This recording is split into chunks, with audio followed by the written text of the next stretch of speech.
the people of the Middle East in their quest for stability and prosperity, and joins others to achieving lasting peace in the region.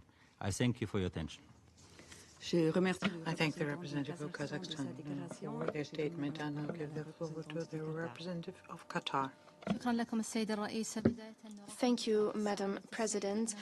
We welcome the Federal Chancellor of Switzerland, Mr. Ignacio Cassis, and we welcome that he presided over this debate this morning. We thank Mr. Tor Wennesland, the Special Coordinator for the Middle East Peace Process, for his briefing. We align ourselves with the statement by the Arab Group, the OIC, NAM, and the core group of the shared commitments to UNRWA. Madam President, the humanitarian suffering in Gaza has become unspeakable as a result of the Israeli aggression that has been ongoing for more than a year. It expanded to the West Bank, then Lebanon, despite repeated warnings of the dangers of a regional spillover. The State of Qatar reiterates its strong condemnation of this brutal aggression and collective punishment in Gaza, which led to complete destruction and turned most residents into ITPs. Today, there is no safe space in Gaza. The statement of the humanitarian coordinator in the occupied Palestinian territories indicated that the Israeli occupation is increasingly cutting off northern Gaza and preventing the delivery of all basic necessities, meaning that people are made to choose between forced displacement or being starved and shelled, and both options are violations of international humanitarian law. The High Commissioner of Human Rights stated that the forced transfer of people from northern Gaza could amount to a war crime. The aggression of occupation forces also involved atrocities that amounted to war crimes under international law. They included shelling densely populated areas and tents of refugees, cutting off basic humanitarian supplies, and forced displacement, including evacuation orders to so-called safe routes and areas that are then being shelled anyway after displaced people move to them, the besiegement and starvation, and the targeting of UN premises and convoys. All these measures are clear violations of the Geneva Conventions that oblige the occupying power to provide food and medication. These measures are also violations of Security Council resolutions. According to OCHA reports, the number of victims in Gaza exceeds 42,000. Around 500,000 have reached levels of hunger. The number of trucks entering Gaza declined to the lowest levels, and all entry ports have been closed this month. An almost complete siege has been imposed on the north of Gaza. What is transpiring now in Gaza suggests an attempt to destroy all resemblance of life in Gaza, to empty the strip of its people. This is a violation of Security Council Resolution 2735, which rejected any attempts to bring about a territorial or demographic change in the strip. 9 months have passed without any implementation of provisional measures by the ICJ that stipulated that Israel must take all possible measures to prevent the commission of actions against Palestinians that fall under Article 2 of the Genocide Convention, and to prevent incitement to genocide and provide all the necessities. Madam President, we reject any attempts to discredit UNRWA and to target UNRWA. It's a humanitarian agency. There is no alternative to UNRWA. There is more need for UNRWA in light of the disastrous humanitarian situation now. Any attempt to undermine UNRWA goes against international resolutions that establish the agency as part of our collective responsibility towards the issue of refugees until it's settled justly. This is why UNRWA must be supported. We in Qatar have increased our contribution to UNRWA this year. The target of UNRWA is part of a campaign targeting the United Nations as a whole, notably the Secretary General. We take this opportunity to express our solidarity with the Secretary General and thank him for his good offices, which fall under the mandate of the UN to settle disputes peacefully and carry out humanitarian action. Madam President, Qatar condemns the Israeli aggression on Lebanon, which left thousands dead and injured. We support our diplomatic efforts. We join the American-French initiative for a temporary ceasefire for 21 days to give space for the permanent diplomatic solution and the implementation of Resolution 17.1. My country was among the first to address the worsening humanitarian crisis in Lebanon by providing humanitarian relief. This adds to our humanitarian efforts to alleviate the suffering in Gaza and providing treatment to the injured and support UN humanitarian efforts. UNIFIL has been recently attacked directly and repeatedly by Israeli forces. In this context, the state of Qatar, as a troop contributing country to UNIFIL, joined the shared statement to condemn attacks on a force mandated by the Security Council, which is inconsistent with commitments under the Charter and international law, and it is also a threat to the vital role of UNIFIL to maintain stability. Madam President, the destruction of the livelihoods of a whole people cannot bring about peace and security for anyone. There is a wide international recognition reflected in GA and Security Council resolutions that security requires comprehensive and just and lasting peace. The only settlement to the Palestinian question is the two-state solution, which includes the establishment of an independent Palestinian state with East Jerusalem as its capital along the lines of 1967, according to UN resolutions and the Arab Peace Initiative. This would be an expression of the right of self-determination to the Palestinian people. It is time to recognize the state of Palestine and grant it full membership in the United Nations as it fulfilled all criteria. The responsibility of the Security Council is to push for sustainable settlement. As a first step, the Security Council must stop any escalation and must demand a ceasefire in Gaza and Lebanon. It must stop the attacks by occupation forces and settlers in the West Bank and must stop any attempts to use the current situation to expand settlements in the occupied territories or to alter the status quo of religious sites in Jerusalem. The responsibility of the Council is also to send a clear message of support to the UN and its agencies, including UNRWA and the peacekeeping operations. Madam President, over a year, the state of Qatar has made extensive efforts with Egypt and the United States to reach a ceasefire agreement and to release prisoners and detainees and to deliver enough aid to those in need. That would pave the way for serious negotiations leading to a sustainable solution. These efforts led to a truce agreement last November. Despite obstacles to mediation, the state of Qatar continues these efforts to resume negotiations to stop the war in Gaza and to reach a comprehensive ceasefire. In conclusion, Mr. President, the Security Council has the necessary tools under the Charter to put an end to this unacceptable situation and to ensure the implementation of its resolution. We call upon all Council members to fulfill this responsibility at this critical juncture in the region and for the people of the region. I thank you, Madam President. I thank the representative of Qatar for their statement. I now give the floor to the representative of Indonesia. Thank you, Madam President. Indonesia aligns ourselves with the joint statement of the non-aligned movement, as well as the joint statements to be delivered on behalf of the OIC and on behalf of the core group of the shared commitment in support of UNRWA. Additionally, I wish to add the following points in our national capacity. Madam President, one of the most troubling chapters in human history is unfolding before our eyes.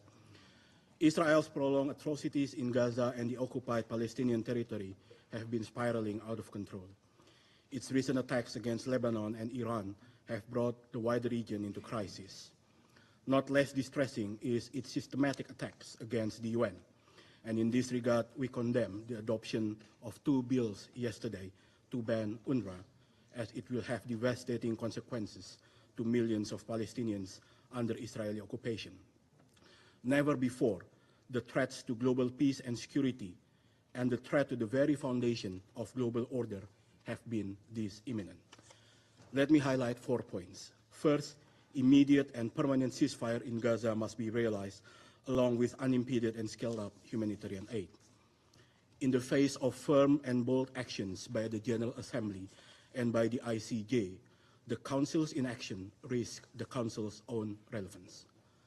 Beyond the Council, all states must show their sense of responsibility and utilize all tools at their disposal to realizing ceasefire, including to push for an immediate halt to armed transfers to Israel. Second, we must safeguard the 2-state solution. Israel's long-standing policy and systematic actions to undermine the 2-state solution is unacceptable.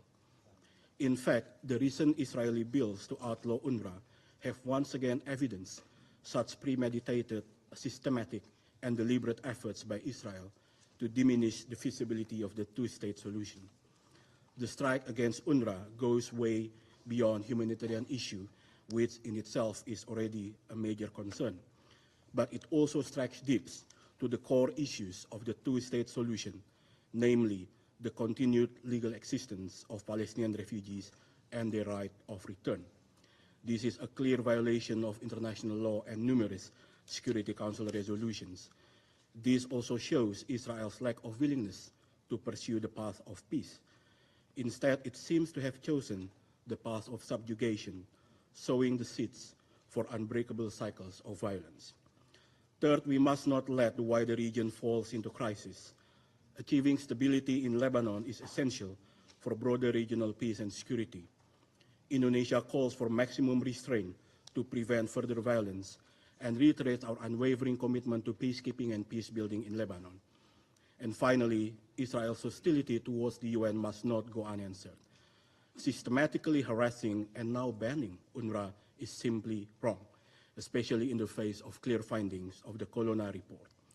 Declaring the Secretary General persona non grata is simply wrong, and deliberately targeting a UN peacekeeping mission, UNIFIL, is simply wrong.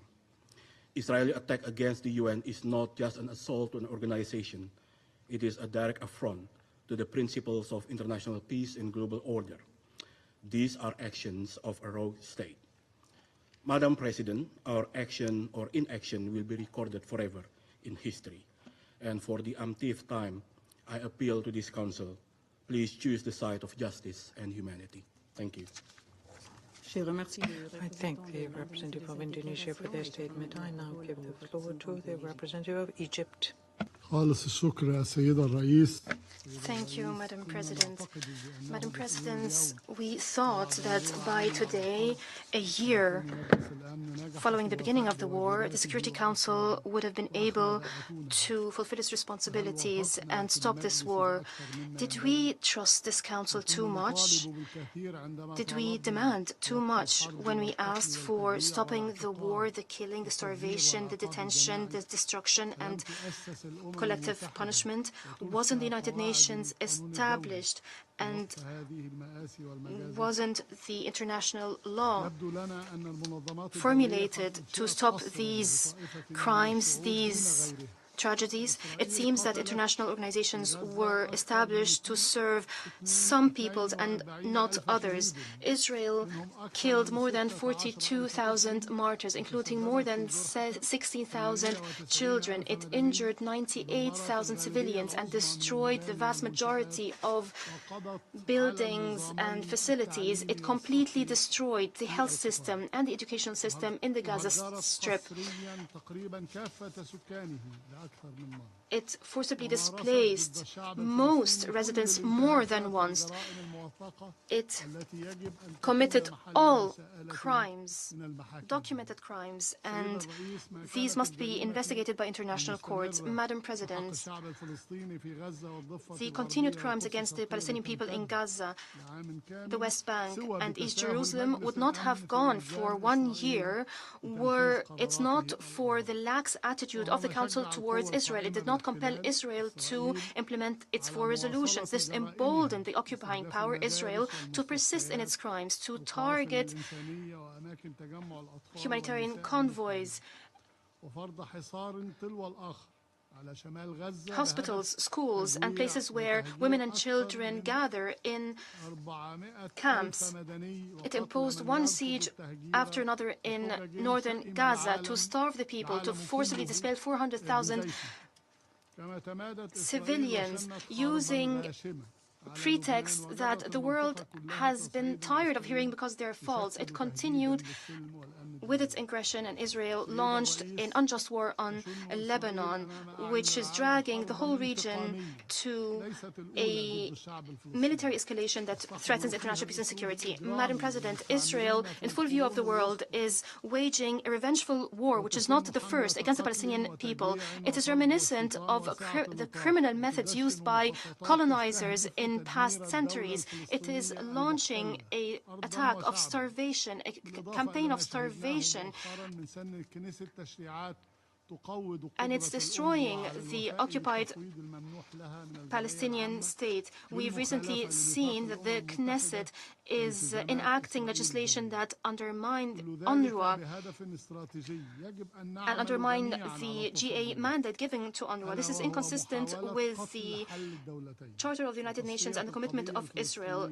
This all has one strategic aim: to kill the two-state solution, to liquidate the Palestinian question, and to end any presence of the Palestinian people on its territories. The Palestinian state inevitably will be established along the lines of the 4th of June 1967, with East Jerusalem as its capital. Madam President, Egypt stresses the following point. 1. The Security Council must adopt a resolution under Chapter 7 that compels Israel to a ceasefire in Gaza and in Lebanon.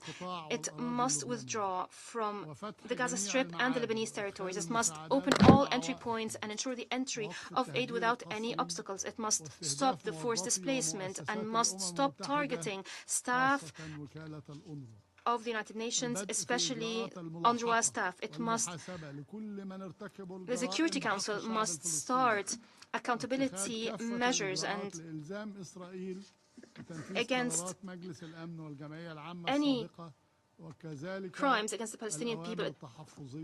Measures must be taken by Israel to implement Security Council resolutions, GA resolutions, and also the provisional measures by the ICJ. Second, all countries must fulfill their responsibilities, must fulfill their commitments under Security Council and GA resolution, especially the latest resolution adopted during the emergency specialist session of the GA on the 18th of September on the advisory opinion of the ICJ. Any arms exports to Israel must stop, and any activities that entrench the Israeli occupation must stop. The international community, that's third, the international community must adopt a united stance to reject any division or a change of the demographic and geographical character of the Palestinian territories, notably the Gaza Strip, or to forcibly transfer its people permanently or just partially. The international community must stop any Israeli efforts to create a new reality by force in southern Lebanon. The time where colonizers drew borders on a map is over. 4. Egypt, from day one, has been making extensive efforts in humanitarian track to facilitate the provision of aid and to receive the injured. We've also joined mediation efforts with Qatar and the US to stop the fighting. The latest efforts was the proposal by the President of the Republic, Mr. Abdel Fattah al-Sisi, to establish a ceasefire for 2 days for a limited exchange of prisoners and hostages on both sides, and to resume negotiations within 10 days to turn the ceasefire into a permanent one, the temporary ceasefire into a permanent one, and Egypt will continue these efforts. Madam President, ladies and gentlemen, members of the Council, we ask you again to act, and we pose the following questions. The Security Council did not respond to our previous demands, but isn't it able to at least request, to at least call for a limited humanitarian truce and define the minimum number of trucks that need to enter Gaza, starting with those besieged in the north? Isn't the Council able to rely on UN reports to know what are the quantities of food that Palestinians need in Gaza to prevent hunger, to prevent starvation, to decide upon this information on the number of trucks? Isn't the Security Council able to fulfill its responsibility under the Charter to enforce the verdicts of the ICJ and compel Israel to respect these verdicts? Isn't the Security Council able to dispatch a working group composed of prominent members of the international community or Security Council members to visit Gaza and Israel and to call upon Israel to improve the situation, humanitarian situation in Gaza? Ladies and gentlemen, members of the Council, where is your conscience following all these horrors that we're seeing in Gaza? this will be remembered by history. History will remember those who have not acted. I thank you. I thank you, Representative Chip, for his statement. I now give the floor to Jordan. Thank you, Madam President. I wish you all success in presiding over the Council's work this month. I thank Mr. Wennesland for his briefing. Jordan aligns itself with the statements by the Arab Group, the OIC, and NAM. Madam President, as this meeting is being held, the Israeli forces continue with their systematic targeting of civilian Palestinians in Gaza in defiance of the principles and values for which this United Nations has been established 7 decades ago. Since this war started a year ago, the Israeli war machine has killed 43,000 Palestinians, most of them women and children. There are also tens of thousands of injured, displaced, and those who are under the rubble, those who lost their parents in many parts of Gaza. The aggression of the extremist Israeli government, which is condemned and rejected completely, is a disregard to the international will to stop the Israeli war, which led to a humanitarian disasters which we will suffer from its repercussions for generations. Madam President, what Israel is doing today in northern Gaza, in full view of the world, is a genocide and ethnic cleansing. Israel is killing civilians, innocent civilians, brutally, and is targeting residential areas in a systematic way, and is trying to impose a new reality in northern Gaza by force. It is also persisting in policies of starvation and collective punishment against Palestinian civilians. It's besieging them and preventing the entry of food and medication, and it's forcing them to move. These are all war crimes and crimes against humanity. We call the Security Council to bear its moral and legal responsibilities towards these crimes. The Security Council must take deterrent and decisive measures to stop these crimes by adopting a binding resolution that imposes an immediate ceasefire under the Charter and under Chapter 7 of the Charter. We call upon the Security Council to ensure protection for the Palestinians. The absence of accountability, impunity, emboldens the Israeli government and the extremist officials to continue to violate violations by this council, to violate international law and international humanitarian law, including the Fourth Geneva Convention of 1949. Disregarding Israeli violations and not making any real effort to stop these violations would embolden those who violate international law all around the world to persist with these violations and to disregard the principles and values that the United Nations stands for. This aggression must stop immediately, and states must stop providing Israel with arms that Israel is using to kill civilians. This is a duty for all states.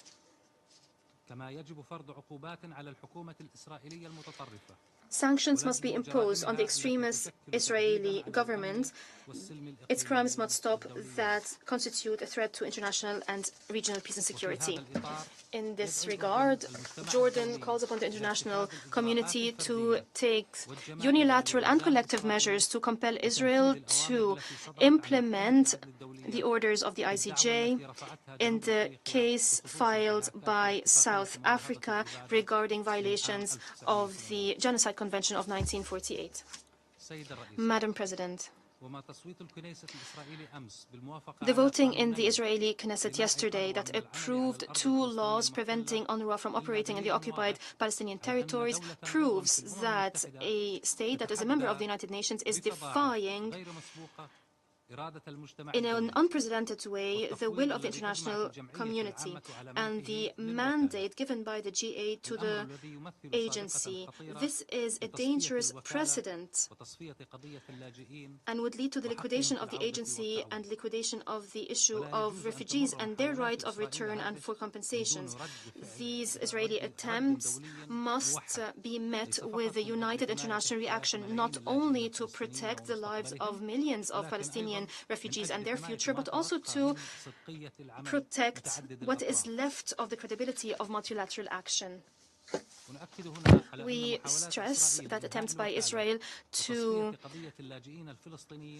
stop the work of UNRWA and to liquidate the issue of Palestinian refugees will not succeed. This issue will remain alive until the Palestinian people is able to exercise its right to self-determination, to establish its independent state, and until Palestinian refugees receive all their rights to confront Israel. We reiterate in this context that there is no alternative to UNRWA. It's indispensable as it's providing services to millions of Palestinian refugees. We call upon the international community once again to provide the necessary support to UNRWA to allow it to continue to provide the services in Gaza and all its areas of the operation according to the UN mandate. Madam President, the West Bank and the occupied Jerusalem are also seeing a grave deterioration as part of unilateral practices by the Israeli government and terrorism perpetrated by settlers.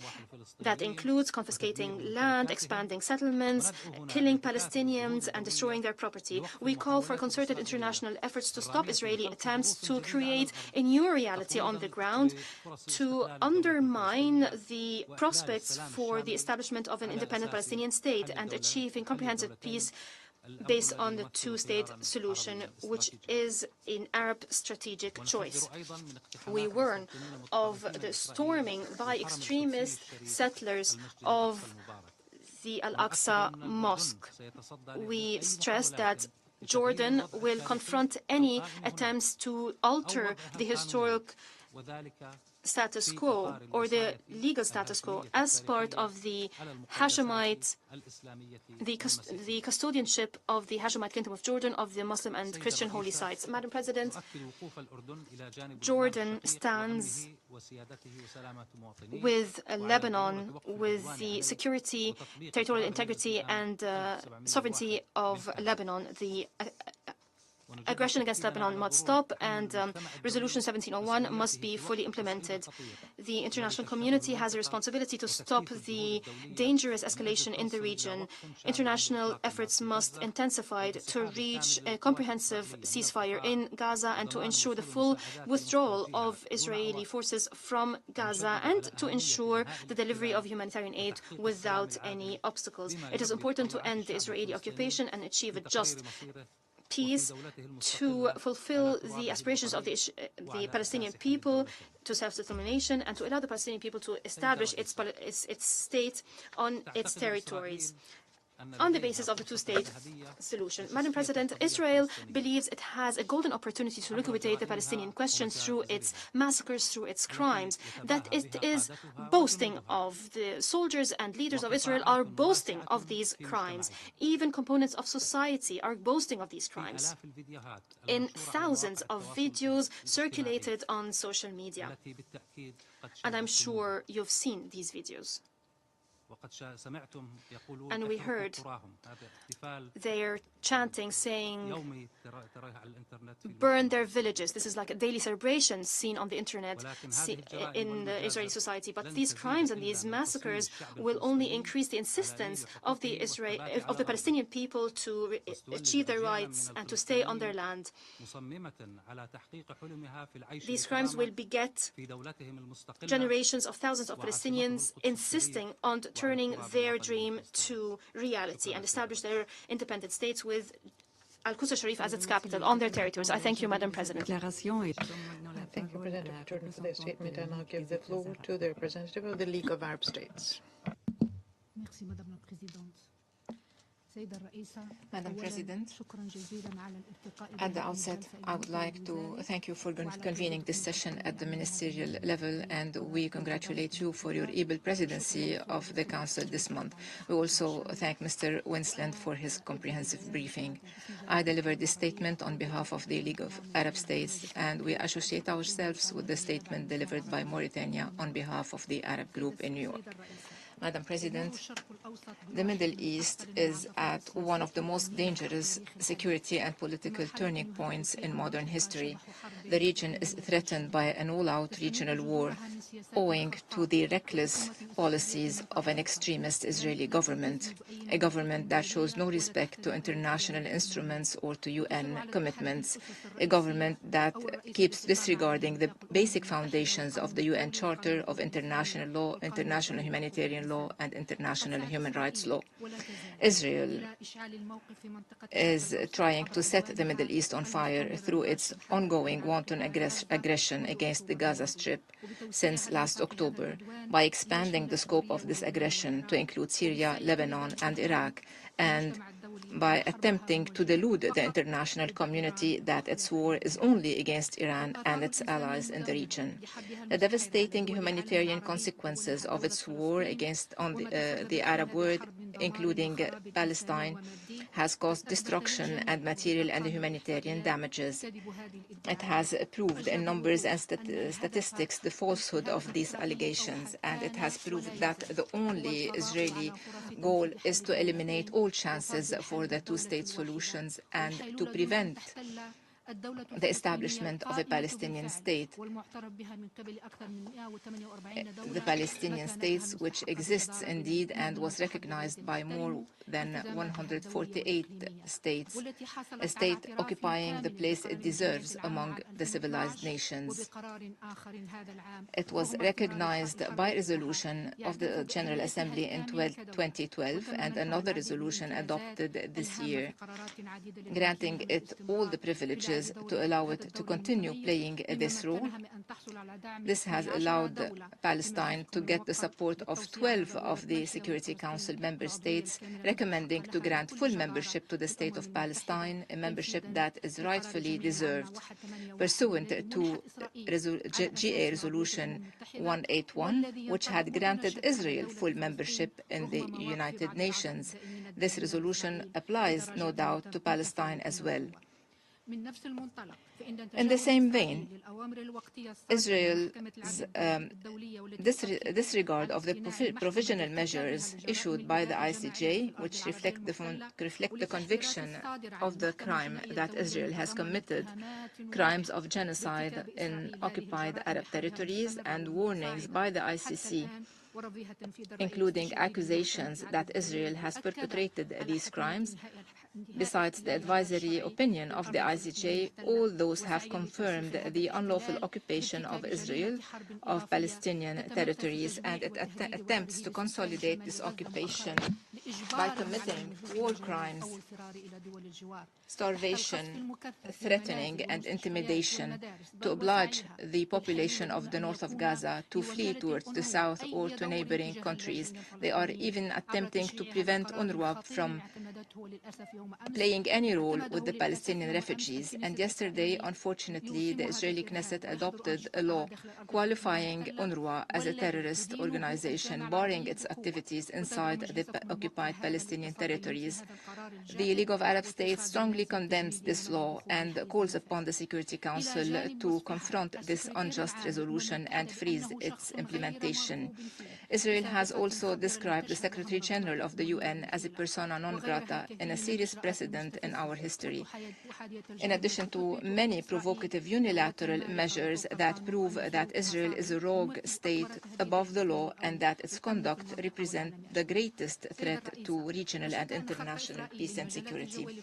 Madam President, the violation by Israel of the airspace of Syria, Iraq, and Lebanon on Sunday, and the targeting of facilities in these countries under the pretext of retaliating against Iran, sounds the alarm of the Security Council and threaten to broaden the war into an all-out regional war. We emphasized the need for the Security Council to implement its resolutions to impose an immediate ceasefire in Gaza, Syria, and Lebanon, to guarantee the immediate flow of humanitarian assistance and guarantee that this assistance is granted to the Palestinian people. All means should be used to protect the Palestinian people steadfast on their land and defending their freedom and dignity from a rogue occupying state that is violating all international laws and moral standards in full impunity. This has led to the failure of the mediation efforts, despite the efforts led by Egypt, Qatar, and the United States to facilitate the mediation. All this led the League of Arab States to emphasize the role that the United Nations should play. First, to impose the implementation of the Security Council resolutions against a rogue state that is not peace-loving anymore. This state has lost the basic conditions to be a member in this organization. And second, to create a clear political horizon for a peaceful settlement of the conflict through negotiations in order to implement the two-state solution away from geopolitical confrontations. The League of Arab States has always supported all the activities of the Arab Islamic Ministerial Committee until we reach the two-state solution and implement the Arab Peace Initiative. We have been calling the Arab Alliance to accelerate the implementation of the two-state solution, and the League will also support all efforts. We value all alliances aiming at strengthening the role of UNRWA to allow it to discharge its pivotal role in the occupied Palestinian territories and the other 5 regions. The League will be confronting all the attempts of the occupying force to undermine UNRWA and will call for holding Israel and its officials accountable for the genocidal crimes they have committed. We call for ending the supply of offensive weapons to Israel, those weapons that are used against the defenseless Palestinian people and that are used to support the settlers in their colonial settlement activities. In conclusion, we call upon the Security Council to adopt all the measures to implement your resolutions to end the Israeli occupation of Arab-occupied territories, including in South Lebanon, the occupied Syrian Arab Golan. We are committed to working with you to achieve a full international recognition of an independent Palestinian state with East Jerusalem as its capital until Palestine becomes a full member of the United Nations to fulfill its commitment. This is indeed the only way for the Middle East to enjoy peace and stability. Thank you, President. I thank the representative of the League of Arab States for her statement. I now give the floor to the representative of Ireland. Thank you, President. I have the honour to deliver this statement on behalf of the core group of the shared commitments in support of UNRWA, consisting of Algeria, Belgium, Brazil, Guyana, Indonesia, Ireland, Jordan, Kuwait, Luxembourg, Norway, Portugal, Qatar, Slovenia, South Africa, Spain, and the State of Palestine. We express our appreciation and admiration for the work of the staff of UNRWA under the leadership of Commissioner General Philip Lazzarini in all fields of operation in fulfilment of the agency's mandate. We commend UNRWA's courageous engagement and dedication.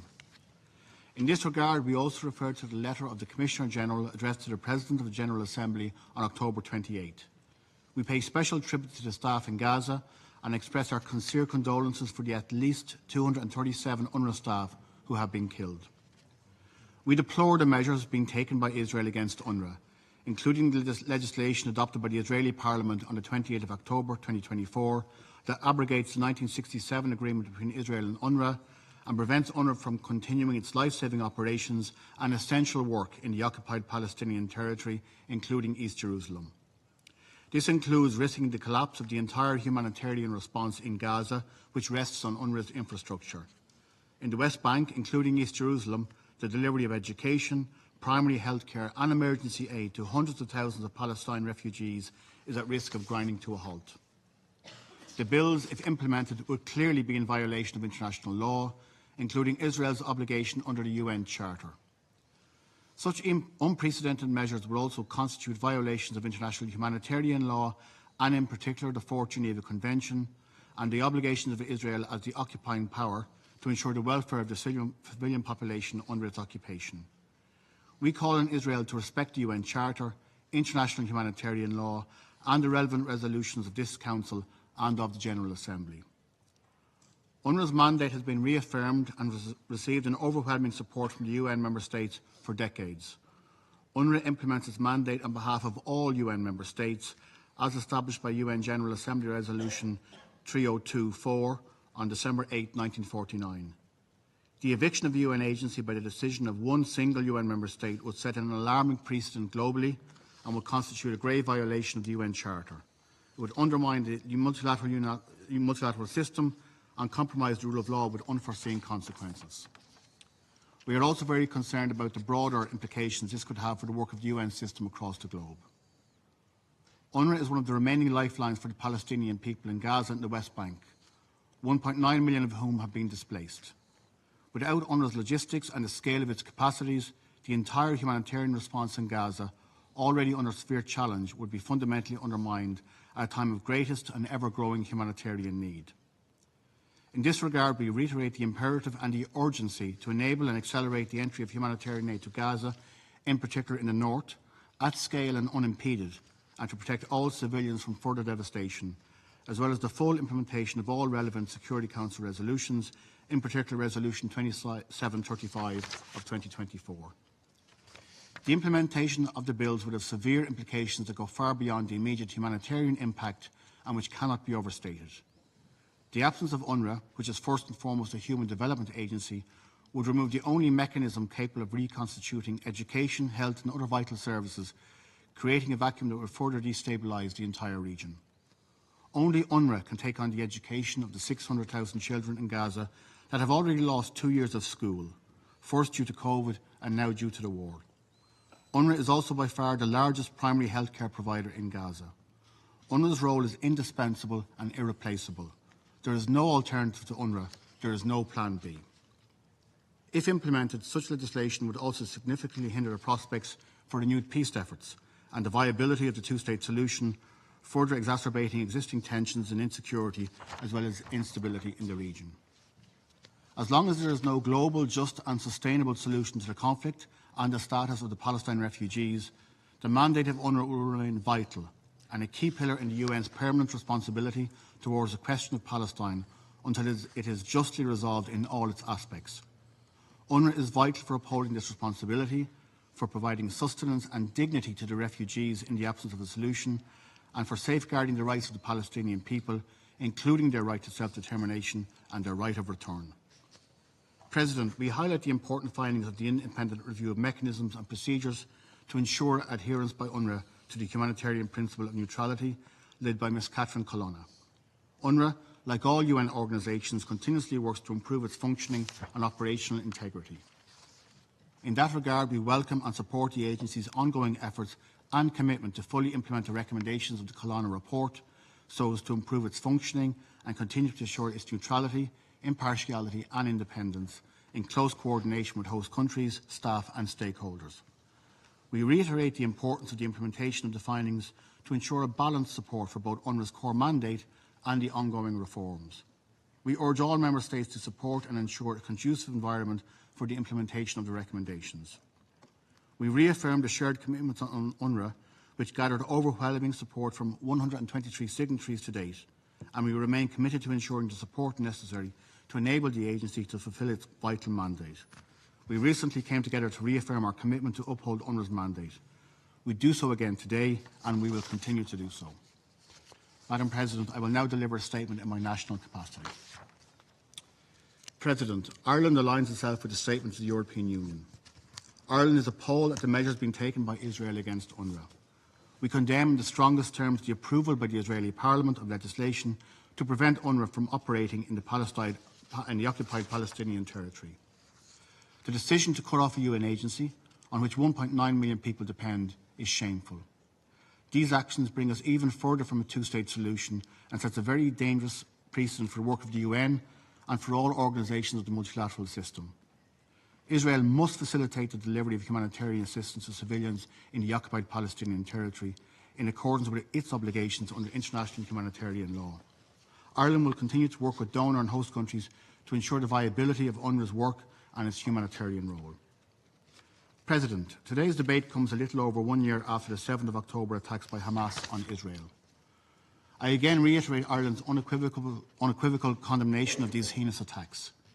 I also reiterate Ireland's call for an immediate ceasefire, the unconditional release of all hostages, and the provision of hugely scaled-up humanitarian aid. The heart of this instability remains the conflict in Gaza and the broader occupation of Palestinian territory by Israel. Last week, Acting Under-Secretary-General for Humanitarian Affairs, Joyce Musa, issued a stark warning that the entire population of North Gaza is at risk of dying. Ireland calls on Israel to immediately end its siege in northern Gaza. For more than 12 months, we have seen the unconscionable toll of this conflict on civilians, including thousands of innocent Palestinian children. What we need more than ever is a comprehensive plan that delivers a two-state solution and curbs this dangerous escalatory cycle of violence. All efforts to bring about peace and advance a two-state solution should be supported. I welcome the launch of the Global Alliance for the Implementation of the Two-State Solution at UN High-Level Week in September. Ireland is committed to supporting with international partners to step up our efforts to implement a two-state solution. President, like everyone here, we are deeply concerned about the situation in Lebanon and the risk for further escalation across the region. When we last met in this forum, we discussed the risks of increased tensions at the border of Israel and Lebanon. Today, that risk is a reality, with over 1 million people displaced in Lebanon and Israel. As with the situation in Gaza, the death, destruction and displacement we are witnessing in Lebanon is on a scale that is hard to comprehend and is completely unacceptable. A clear sign of the desperation of people in Lebanon is that 500,000 people have crossed into Syria. Syria already had 16.7 million people in need, the largest number since the crisis began. A surge of humanitarian assistance into Lebanon is imperative. Last week in Paris, Ireland announced an additional €5 million in humanitarian assistance to Lebanon. This brings to €10 million Ireland's support for Lebanon in 2024. We will continue to support those in need across the region. We need an immediate ceasefire and a de-escalation by all parties. We also need to do all we can to support a long-term diplomatic solution. Despite the calls of the UN Security Council and other international partners, we are seeing no cessation. Instead, we are watching an upsurge in Israeli military operations with hospitals, municipal buildings and banks being struck. Hezbollah too have increased their strikes in Israel. We continue to condemn Hezbollah for these attacks and its malign role in Lebanon and the region. Over many years, UNIFIL has played an invaluable role in Lebanon. The targeting of UNIFIL peacekeepers is a serious violation of humanitarian law. We cannot accept this. The safety of our peacekeepers must be paramount. Israel must be held accountable for such violations. The role of the Lebanese armed forces must be enhanced and its resources deepened. President, there is a very real risk of wider conflict across the region if we do not break this dangerous cycle of escalation. Ireland urgently calls for restraint and de-escalation following the aerial attacks by Israel on targets in Iran, following the large-scale missile attacks on Israel earlier this month. Iran's continuing destabilising actions, including military support to militia groups in the region, must cease in order for peace to be a possibility. President, we know that multilateralism and respect for international law are the core to securing and building peace wherever conflict has erupted. These principles have to be the building blocks to peace and enduring stability in the Middle East. Thank you. I thank the representative of Ireland for his statement. I now give the floor to the representative of the Philippines. Madam President, the Philippines is gravely concerned over the catastrophic humanitarian situation in Gaza and the increasing tensions in the Middle East region, including in Lebanon. We urge all parties to refrain from escalating the violence and to work towards a peaceful resolution of the conflict and end this vicious cycle of violence. The Philippines recognizes the resolution of the Israeli-Palestinian conflict as a key to achieving peace and stability in the Middle East. The conflict can never be resolved by violence, but through meaningful dialogues and negotiations in accordance with international law.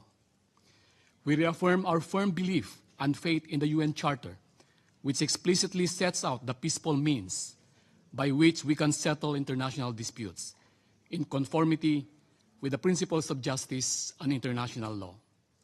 The Philippines reaffirms its full support for the full and immediate implementation of UNSC Resolution 2735 of 2024 and all relevant Security Council and General Assembly resolutions for a comprehensive ceasefire and humanitarian provisions in Gaza. We also welcome the advisory opinion rendered by the International Court of Justice on 19 July 2024. The Philippines reiterates its unwavering support for a two-state solution in accordance with international law and relevant UN resolutions. Both Israelis and Palestinians deserve to live in peace, harmony, and prosperity, and where their rights, aspirations, and security are recognized and upheld. In May, the Philippines supported a General Assembly resolution that upgraded Palestine's rights at the United Nations as an observer state and urged the Security Council to favorably consider Palestine's full UN membership. In this regard, the Philippines supports the creation of the State of Palestine and its acceptance as a full member of the United Nations as soon as possible. Madam President, the Philippines believes that diplomacy remains the cornerstone of achieving lasting peace in the Middle East. We recognize that the conflict can only be resolved through diplomatic engagements and comprehensive negotiations and dialogues rooted in international law. We support steps that would expand the space for meaningful dialogues and negotiations, building trust and mutual understanding and cooperation for peace. In this regard, the Philippines supports the Global Alliance for the Implementation of a Palestinian State and a Two-State Solution, a groundbreaking initiative spearheaded by Saudi Arabia, Norway, and the European Union. The Philippines will participate in the meetings and initiatives of the Global Alliance with a view to realizing the two-state solution as soon as possible. Finally, we reaffirm our full support and confidence in the UN Secretary General and his work. We are confident of his commitment to international peace and security, and his tireless efforts reflect our shared desire for an end to violence and for meaningful dialogue in the pursuit of lasting peace in the Middle East. Thank you, Madam President. I thank the representative of the Philippines for their statement, and I'll give the floor to the representative of Belgium. Merci, Madame la Présidente. Thank you, Madam President. Since the beginning of this conflict, my country has taken on as its lodestar the respect for international law, in particular international humanitarian law, as they are the only guarantors of an objective and a balanced position, and which can ensure that the civilian population can have the protection they so desperately need. The implementation of the resolutions of the Council is also of crucial importance. Most of the parameters to get out of this crisis have already been determined, and some of them well before the terrible terrorist attacks of the 7th of October 2023. The path towards two democratic state solutions, Israel and Palestine, living side by side in peace within safe and recognized borders, was chartered in Resolution 2334. In 2016 already, this Council stated that status quo was not viable and enjoined the parties to prevent and condemn terrorism and also to create the conditions needed to promote peace and negotiations. The political decision makers and other de facto authorities decided to ignore these injunctions and imperiled, therefore, the two-state solutions, either by opting for violence or terrorism or by condoning or encouraging the establishment, illegal one, of new settlements in the occupied Palestinian territory, or through deliberately choosing not to invest in the option of comprehensive, just and lasting peace.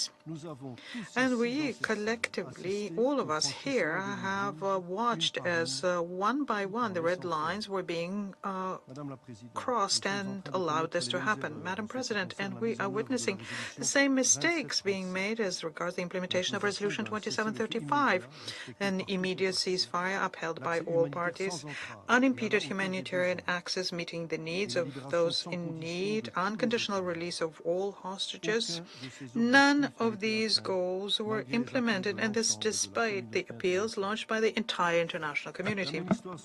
The same is being repeated today around the blue line. We join the appeals for an immediate ceasefire on each side of the line and throughout the Lebanese territory, and for the integral and symmetrical implementation of Resolution 1701 passed by this Council. Without this, the crisis can spread to the entirety of Lebanon and to impact in a lasting manner its socio-political fabric. In this fragile context, I would like to reaffirm all of the support my country has for UNIFIL. Ensuring the safety and security of their personnel and the property of the mission is an obligation under international law. Madam President, the collective political will to implement these resolutions is sorely lacking. The political cost of inaction has to be raised in support of non-violent means and diplomacy. The International Court of Justice and the General Assembly invite us to work towards this goal. We have to go beyond the parallel truths which are being presented to this Council, break the dialogue of the deaf that we are witnessing, and work towards a joint solution. Any initiative undertaken towards this goal, any actor who can contribute to this can count on active support from Belgium. The Conference on Lebanon last week, or the Alliance for a Two-State Solution, are two very good examples of this. And we advocate also restrictions against those who impede the search for lasting peace. In the absence of a political solution, UNRWA is an indispensable and an irreplaceable actor. It is the spinal cord of the humanitarian assistance desperately needed. It is a factor of stability for the entire region and an embodiment of the legitimate rights of the Palestinians to self-determination and to a return. Belgium resolutely supports UNRWA and condemns the legislation passed by the Knesset and fully supports a joint statement on this issue that was just read by the Ambassador of Ireland. We all know the parameters needed for a lasting peace, Madam President. It's up to the parties to shoulder their responsibilities and implement them in their own interest and in the general interest of us all. I thank you for your attention. I thank the representative of Belgium for their statement. I now give the floor to the representative of Malaysia. President, thank you for convening this debate. We also thank Special Coordinator Wennesland for his briefing. Malaysia aligns itself with the statements of the NAM and the OIC. President, for over a year since the start of the war in Gaza, the Security Council has convened multiple times and heard many stark warnings. And yet, here we are again, repeating the same, and seem nowhere near to finding a solution. As highlighted by Mr. Wennesland this morning, the condition in Gaza has worsened to the point that defies imagination. And yesterday, Israel's parliament voted to ban UNRWA, the backbone for humanitarian responses and other essential services for Palestinian refugees. Malaysia strongly condemns this decision. If implemented, it would bring the already catastrophic humanitarian condition in Gaza to near apocalyptic situation. Meanwhile, tensions continue to escalate, and the war has expanded into a wider regional war.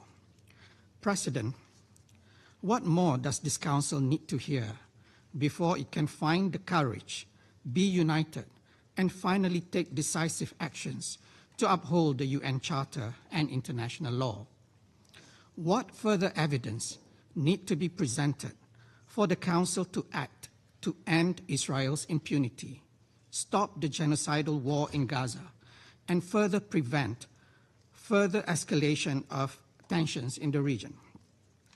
How many more innocent lives, women and children, have to be the so-called collateral in this senseless war, a war that is being orchestrated and perpetrated by a callous and irresponsible leader motivated by his own political survival? This Council must seriously reflect on its position and see that enough is enough. President, the consequences of the Council's further inaction can be disastrous to the whole world.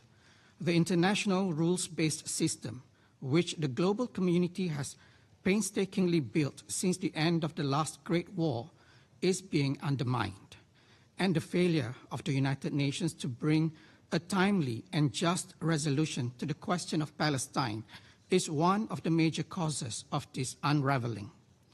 Israel, the occupying power, has been openly defying the United Nations and international law for decades.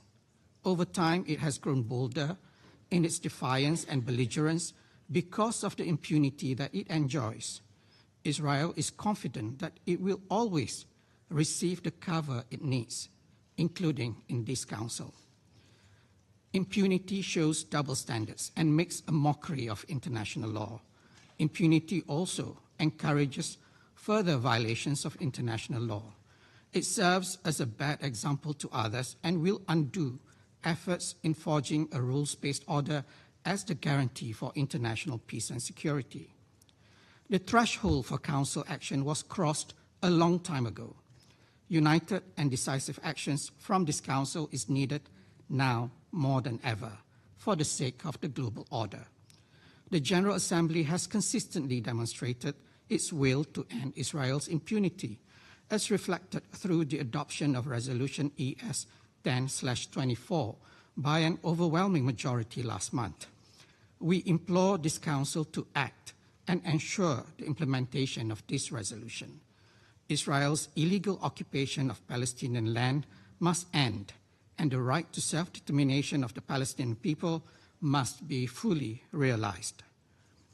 President, we are at a dangerous juncture.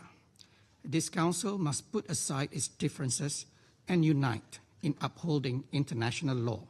This Council must lead the world away from the brink of this dangerous abyss. For the sake of global humanity, I pray that this Council make the right choice and make it fast. Thank you. I thank the representative of Malaysia for their statement. I now give the floor to the representative of Morocco. Madam President, allow me at the outset to congratulate you for holding this meeting, presided over by His Excellency, the Minister of Foreign Affairs of Switzerland. I would also like to thank Mr. Tor Wennesland, the UN coordinator of the peace process in the Middle East, for his valuable briefing.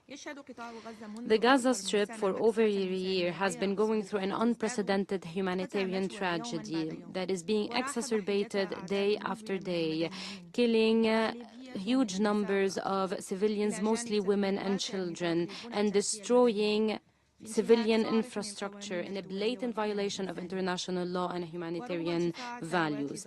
Despite the calls for a ceasefire, the conflict was expanded and included other states in the Middle East.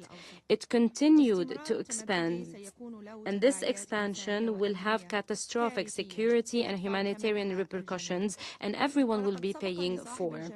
His Majesty King Mohammed VI, God bless him, the chairman of Al-Quds Committee established by the OIC, has stressed that the lack of a political track in the Palestinian question is one of the main reasons exacerbating the conflict in the Middle East. Madam President, we once again call for an immediate and permanent ceasefire in the Gaza Strip to end the humanitarian suffering, to protect civilians in line with international law and the international humanitarian law, as well as to release prisoners and detainees. We also call upon the international community and the Security Council to accelerate the safe, sufficient, sustainable, and unimpeded delivery of humanitarian assistance to our brothers and sisters in Palestine in implementation of Security Council Resolutions 2712 and 2720. This is something that we have continued to contribute to since the beginning of the current crisis in implementation of the noble instructions of His Majesty King Mohammed VI, God bless him, the chairman of the Al-Quds Committee.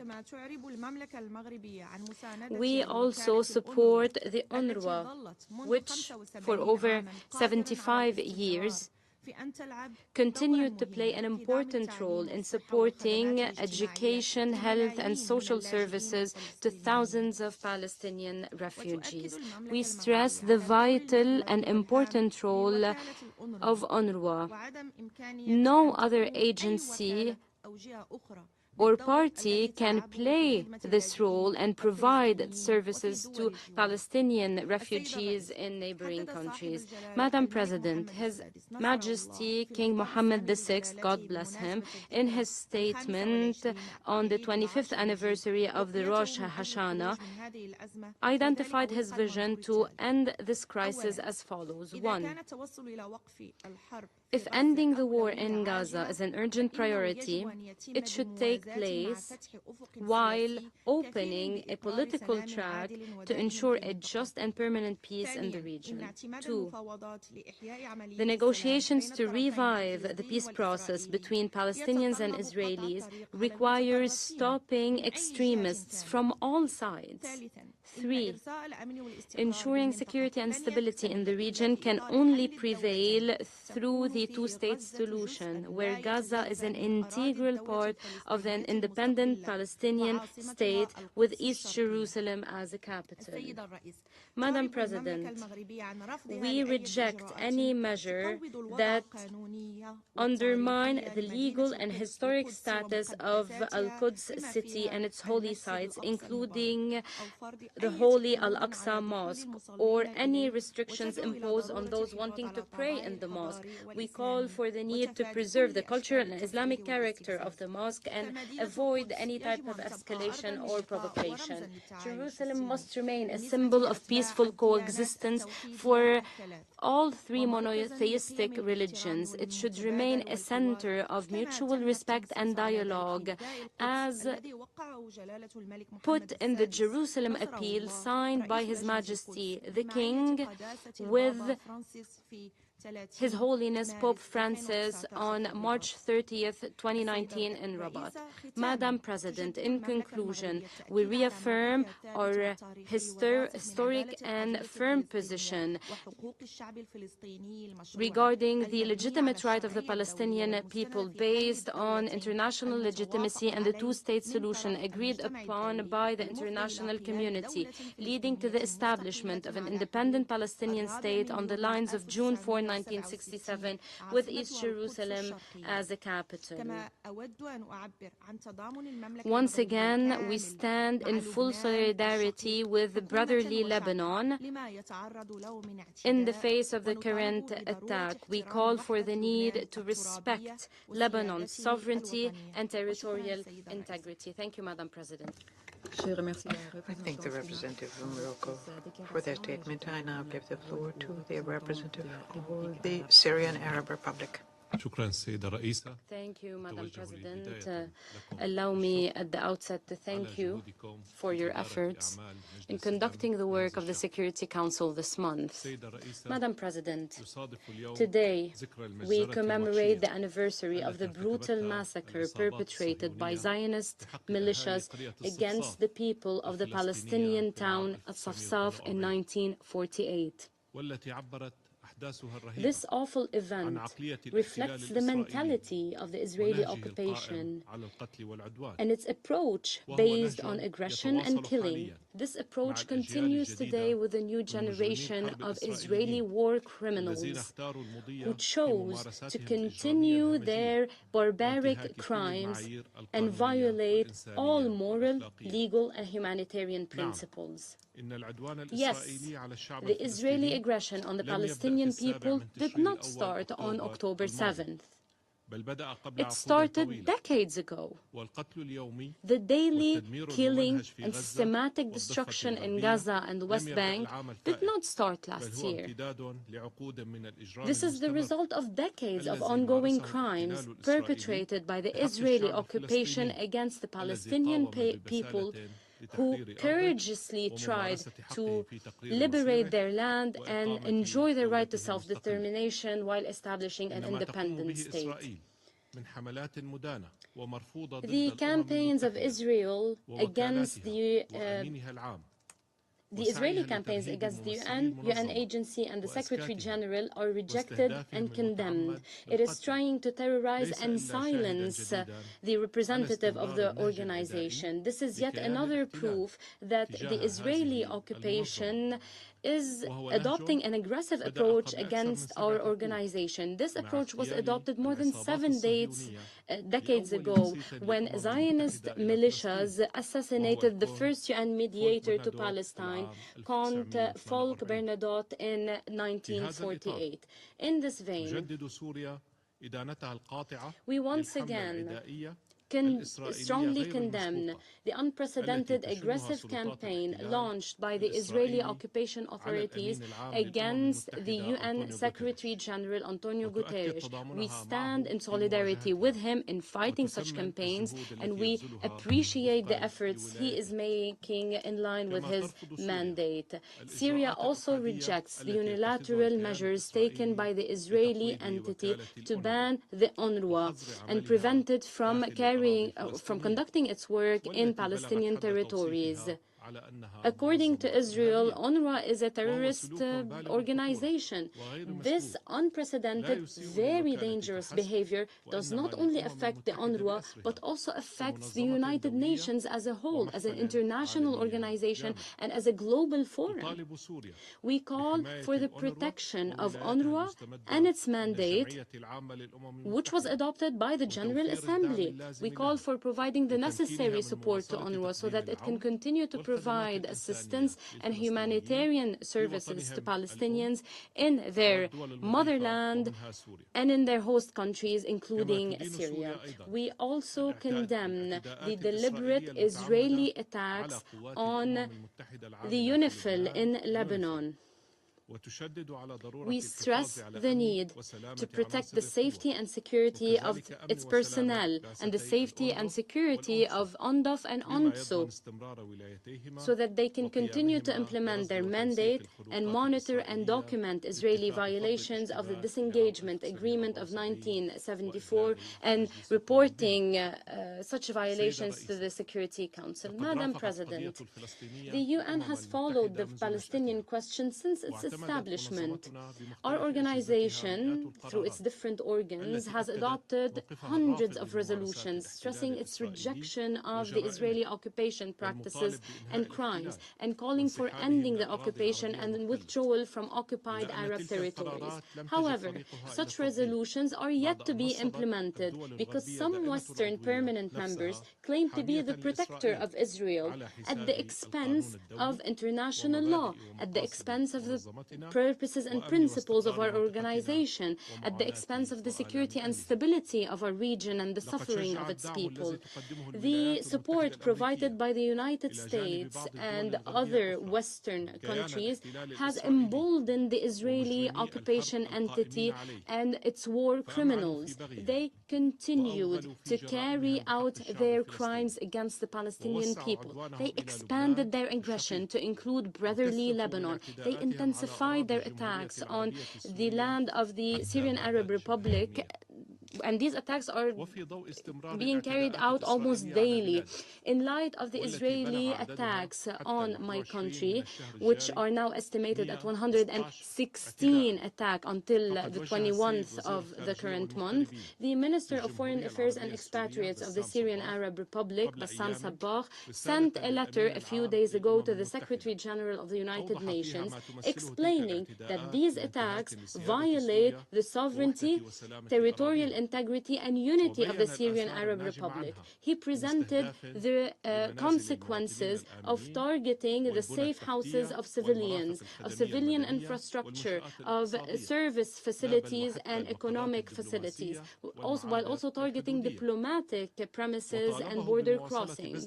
He called upon him to continue making every effort and ensuring that the United Nations carries out its responsibility to stop the practices justice of the usurper occupation, to stop the aggression and the grave violations, to ensure Israel is held accountable and ensure it does not enjoy impunity. We look forward to seeing this take place as soon as possible. Madam President, we stand in full solidarity with the Palestinian and Lebanese people in fighting the Israeli aggression and the barbaric crimes committed by the occupation authorities. We also condemn the Israeli attack on Iran, and we stress Iran's right to self-defense and to protect its people and sovereignty. On another hand, Madam President, we continue to make every effort and we continue to take the necessary measures to host our Lebanese brothers and sisters and the Syrian returnees from Lebanon, whose numbers are estimated at 500,000 people. Despite the huge needs and the weak capabilities, we are providing necessary humanitarian assistance and services, including services in terms of shelter, health, transportation, communications, and other sectors. We look forward to receiving support to such relevant efforts and to the response to the UN calls to provide emergency humanitarian response. In conclusion, Madam President, we once again call upon the Security Council to take immediate action to stop the Israeli aggression, which threatens international and regional peace and security. We call upon it to compel the occupation authorities to stop their genocide and war crimes, to ensure they are held accountable and ensure they do not enjoy impunity. We reaffirm the need to implement the relevant UN resolutions to end the Israeli occupation of Arab land in Palestine, Syria, and Lebanon. We stress that the crimes of the Israeli occupation entity will not prevent our people from continuing their struggle to enjoy their legitimate right and liberate their reserved land. We will continue to provide all the support to the Palestinian people in their legitimate quest to establish an independent, sovereign state on their national land with Jerusalem as a capital, to become a full member of the United Nations. We also stress our inherent right to recover the occupied Syrian Arab Golan, occupied since 1967. We salute our people in the Syrian Golan. We salute their attachment to the Syrian national identity and their rejection to all plans to impose Syrian nationality on them. We call upon Mr. Wennesland to carry out his mandate and to stop turning a blind eye to the Israeli violations on Syria and the practices, the aggressive practices of Israel against our people in the Golan. Thank you, Madam President. I thank the representative of the Syrian Arab Republic for their statement. I now give the floor to the representative of Mexico. Señora Presidenta, Madam President, Excellencies,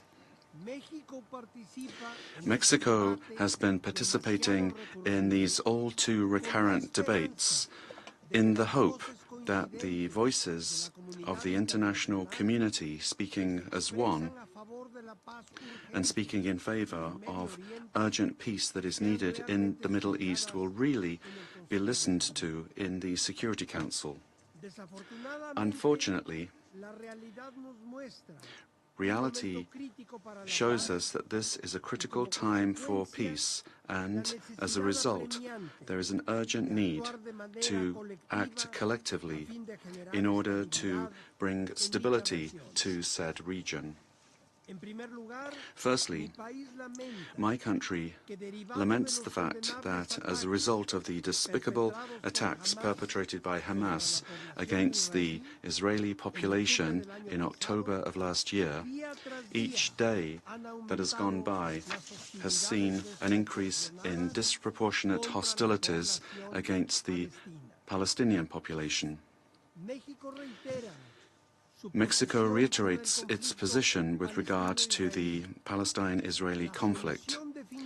The definitive solution will only be achieved according to the premise of two states And this solution should address the legitimate security concerns of Israel, and at the same time, it should allow for the establishment of a politically and economically viable Palestinian state with internationally recognized borders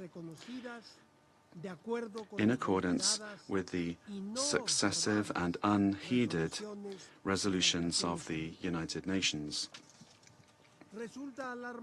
It is alarming that despite the decisions taken by this Security Council, the scourge of war continues to be present, and even worse, that the number of deaths and those that have been displaced has reached devastating figures, and humanitarian assistance and aid is increasingly insufficient, and that international humanitarian law has been flagrantly violated. The attack on elements of the United Nations Provisional Force in Lebanon, UNIFIL, the declaring of the Secretary General as a persona non grata, and the possible actions against the legal situation for the United Nations Relief and Works Agency, UNRWA, are unjustifiable, and they test the institutions of the multilateral system, which were precisely created in order to preserve human dignity. UNRWA's activities are vital for humanitarian assistance in Palestine. Mexico deeply regrets the recent decisions of the Israeli authorities, contrary to international humanitarian law, and which prevent compliance with the mandate by this agency of the United Nations. Mexico reiterates its full support for UNRWA, and we urgently call upon all the parties to the conflict to respect international humanitarian law. Madam President, my country praises the diplomatic efforts that continue to be carried out by some countries in order to bring about a ceasefire in Gaza. At the same time, we would call for restraint and for an end to be put to actions that could escalate towards a greater regional conflict with irreversible consequences. The Security Council must not stand in the way of greater efforts that would make it possible to achieve peaceful solutions and ensure full respect for international law. Thank you very much for your kind attention. I thank the representative of Mexico for their statement. I now give the floor to the representative of the United Arab Emirates. Madam President, at the outset, allow me to express our appreciation to His Excellency Ignacio Cassis for chairing this, or for presiding over this important session, especially considering the dangerous circumstances in the region. We also thank Mr. Tor Wennesland for his valuable briefing. I align myself with the statement delivered on behalf of the Arab and Islamic groups, as well as on behalf of the non-aligned movement. Madam President, in light of the catastrophic circumstances in Gaza and the rest of the occupied Palestinian territories, we renew our call for a ceasefire, and we call for the urgent, complete, and unhindered delivery of assistance, along with the release of all hostages and detainees. These demands have become increasingly important, considering the dangerous developments taking place in the Gaza Strip.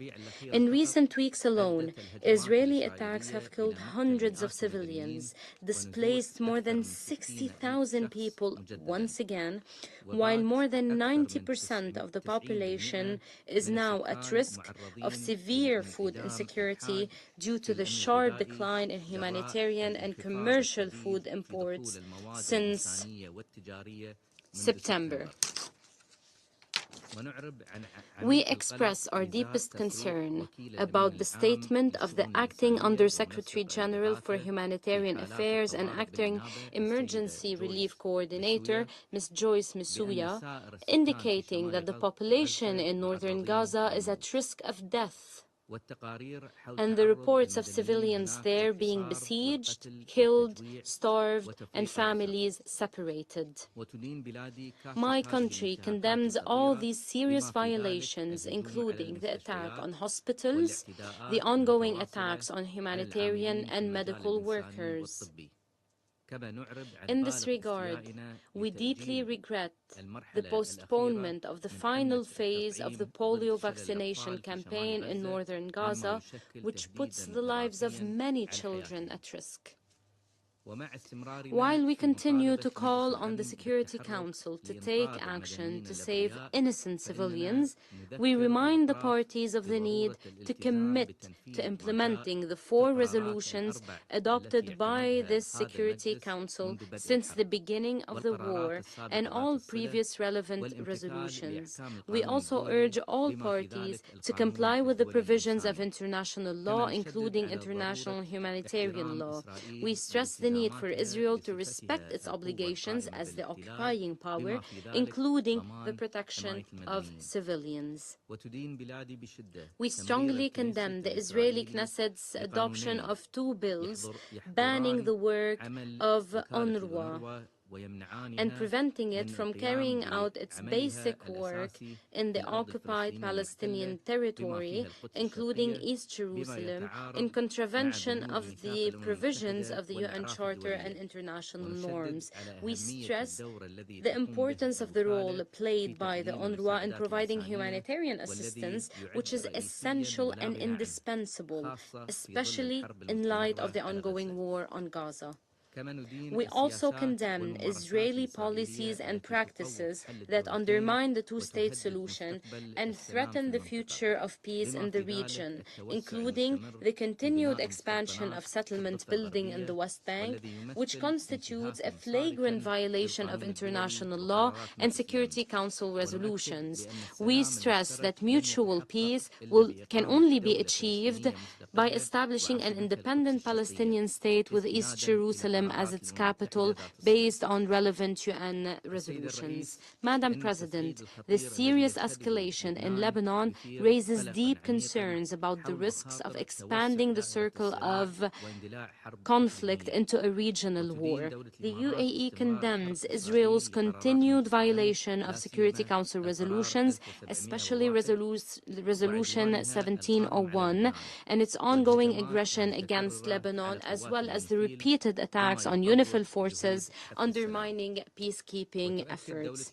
The UAE stresses its full support for Lebanon's sovereignty and independence. We will continue to make every diplomatic and humanitarian effort. This includes providing an urgent relief aid package of $100 million to our brothers and sisters in Lebanon, and another package of $30 million to Lebanese refugees in Syria, in parallel with our ongoing efforts to alleviate the humanitarian suffering in Gaza. In conclusion, I call upon all parties in the region to exercise restraint, de-escalate, promote dialogue, and respect international law and state sovereignty. These are the foundations for resolving current crises. Thank you, Madam President. I thank the representative of the United Arab Emirates for his statement, and I now give the floor to the representative of New Zealand. Thank you, President. Thank you for organising today's debate. I'm pleased to deliver the statement on behalf of Canada, Australia, and my own country, New Zealand. Since the last open debate on this issue, conflict in the Middle East has expanded, steering us away from the path towards peace. We call on all parties to take actions to de-escalate tensions, and we urge all parties to agree to ceasefires in Gaza and Lebanon. 1 year on from October 7, we remain unequivocal in our condemnation of Hamas. Then, as now, we remain appalled by Hamas brutality and the taking of hostages. Hamas must release all remaining hostages immediately. The death of Yahya Sinwar, the leader of the terrorist organization Hamas, provides an opportunity to secure the immediate release of hostages and a ceasefire. We unequivocally condemn Iran's attack on Israel on 1st of October, and we call on all parties to break the cycle of retaliation to prevent a wider regional conflict. We also call on Iran to refrain from stoking violence in the region, including through its support for militant groups. We also condemn attacks on Israel by Hezbollah and the Houthis and urge both groups to lay down their arms. We urge Israel to exercise restraint and listen to the concerns of the international community. We respect Israel's right to defend itself, but the right of self-defense is not unconstrained. It must comply with international law, including international humanitarian law. The protection of civilians and the humanitarian workers who deliver the food, water, and medicine civilians need to survive is paramount. We condemn the killing of civilians by Israel in its recent operations in Gaza and call on Israel to allow essential supplies of humanitarian assistance to flow in line with binding orders of the International Court of Justice. Palestinians cannot pay the price for the defeat of Hamas. We are alarmed at the attacks on UN peacekeeping troops by Israel and the unreasonable demands for UNIFIL to vacate its positions in southern Lebanon in contravention of its Security Council mandate. And we are gravely concerned that the attacks seriously jeopardize the safety and security of UNIFIL forces and set a dangerous and unwelcome precedent. Security Council Resolution 1701 must be upheld, and we urge all parties to adhere to its provisions. We are also alarmed at the treatment of UN agencies by Israel and the unjustified attacks on the UN Secretary-General himself. We have confidence in the UN Secretary-General Antonio Guterres, and we strongly support the role of the UN Secretary-General and welcome his continued engagement on the interconnected crisis in the Middle East. UN agencies such as UNRWA have remained essential to the humanitarian response in Gaza. Recent legislative actions in Israel threaten UNRWA's ability to provide vital assistance to civilians in need and run contrary to the mandate given to the agency by the UN General Assembly and supported by the UN Security Council. The UN system has an important role to play in the future of the region as we work towards a two-state solution, and must be allowed to do its job as mandated by this Council and by UN member states. We call on parties to return to negotiations that contribute towards achieving a two-state solution. This remains the best option to achieve a just and enduring peace between Israelis and Palestinians. Thank you, President. I thank the representative of New Zealand for their statement. I now give the floor to the representative of Pakistan. Thank you. Thank you, Madam President. Pakistan congratulates Switzerland and Ambassador Beresville and yourself, Madam President, for your successful presidency of the Council and for convening this important debate on the grave situation in Palestine and the Middle East. We also thank Special Coordinator for the Middle East Peace Process, Mr. Thor Wennesland, for his important briefing. Madam President, war in Palestine has been prolonged for over a year. With each passing month, the circle of conflict and violence has enlarged. The illegal and disproportionate use of force by Israel against Gaza and its people, against the people of the West Bank, against Lebanon, against Syria, and against Iran, constitute blatant violations of the fundamental principles of the UN Charter. Nor have the UN and its agencies been spared. UNRWA, with hundreds of its members killed, a blatant attack on UNIFIL, a peacekeeping mission, and attacks on our Secretary General himself are the characteristics of the aggression that we confront. Madam President, the world is also witnessing the most egregious violations of international humanitarian law in recent history. What the ICJ has called plausible genocide. The humanitarian crisis is being deliberately exacerbated by the blockade of aid and a strategy of starvation.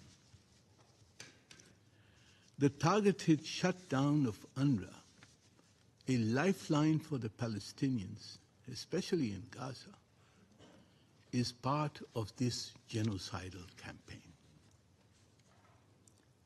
Madam President, clearly, this deliberate and inhuman aggression reflects the extremist agenda of Israeli leaders who are seeking to ensure their political survival by expanding the conflict, perpetuating occupation, and preventing a two-state solution. Unchecked Israeli aggression against Lebanon, Syria, and Iran, which Pakistan has condemned, also threatens a wider war engulfing the entire Middle East. Despite several Security Council and General Assembly resolutions calling for a ceasefire, despite binding orders from the International Court of Justice, despite the outcry by world public opinion, the international community has failed to halt the Israeli aggression. Madam President, it is facile to blame only the Security Council. The reasons for Israel's sense of impunity are self-evident. It is appalling that Israel continues to receive unimpeded weapon supplies to sustain its campaign of aggression and slaughter of innocents. Madam President, we are at a critical moment in history. Israel's ongoing aggression is not only destabilizing the region, it poses a systemic threat to global peace and security and to world order. There is no precedent for Israel's rogue behavior. The Security Council and the global community now face a decisive choice. We must take concrete actions to uphold the UN Charter and international legality, or risk a collapse of the world order built on the foundations of the UN Charter, with more and more states acting with impunity and aggression against their neighbors. Madam President, we must first and foremost mobilize the political consensus to enforce an immediate and unconditional ceasefire under Chapter 7 of the UN Charter. Pleading with Israel has done no good. The Council should propose robust measures to impose a cost on Israel for its defiance, including an arms embargo, accountability for those responsible for the crimes being committed in Gaza, the West Bank, and Lebanon through appropriate judicial mechanisms, review of Israel's membership in the United Nations, and such other measures as can be agreed by the Security Council, the General Assembly, and individual member states. Secondly, Madam President, we must break Israel's humanitarian blockade of Gaza. Israel must be obliged to allow essential supplies, food, and medical aid into Gaza. In this regard, it is important to protect and strengthen UNRWA.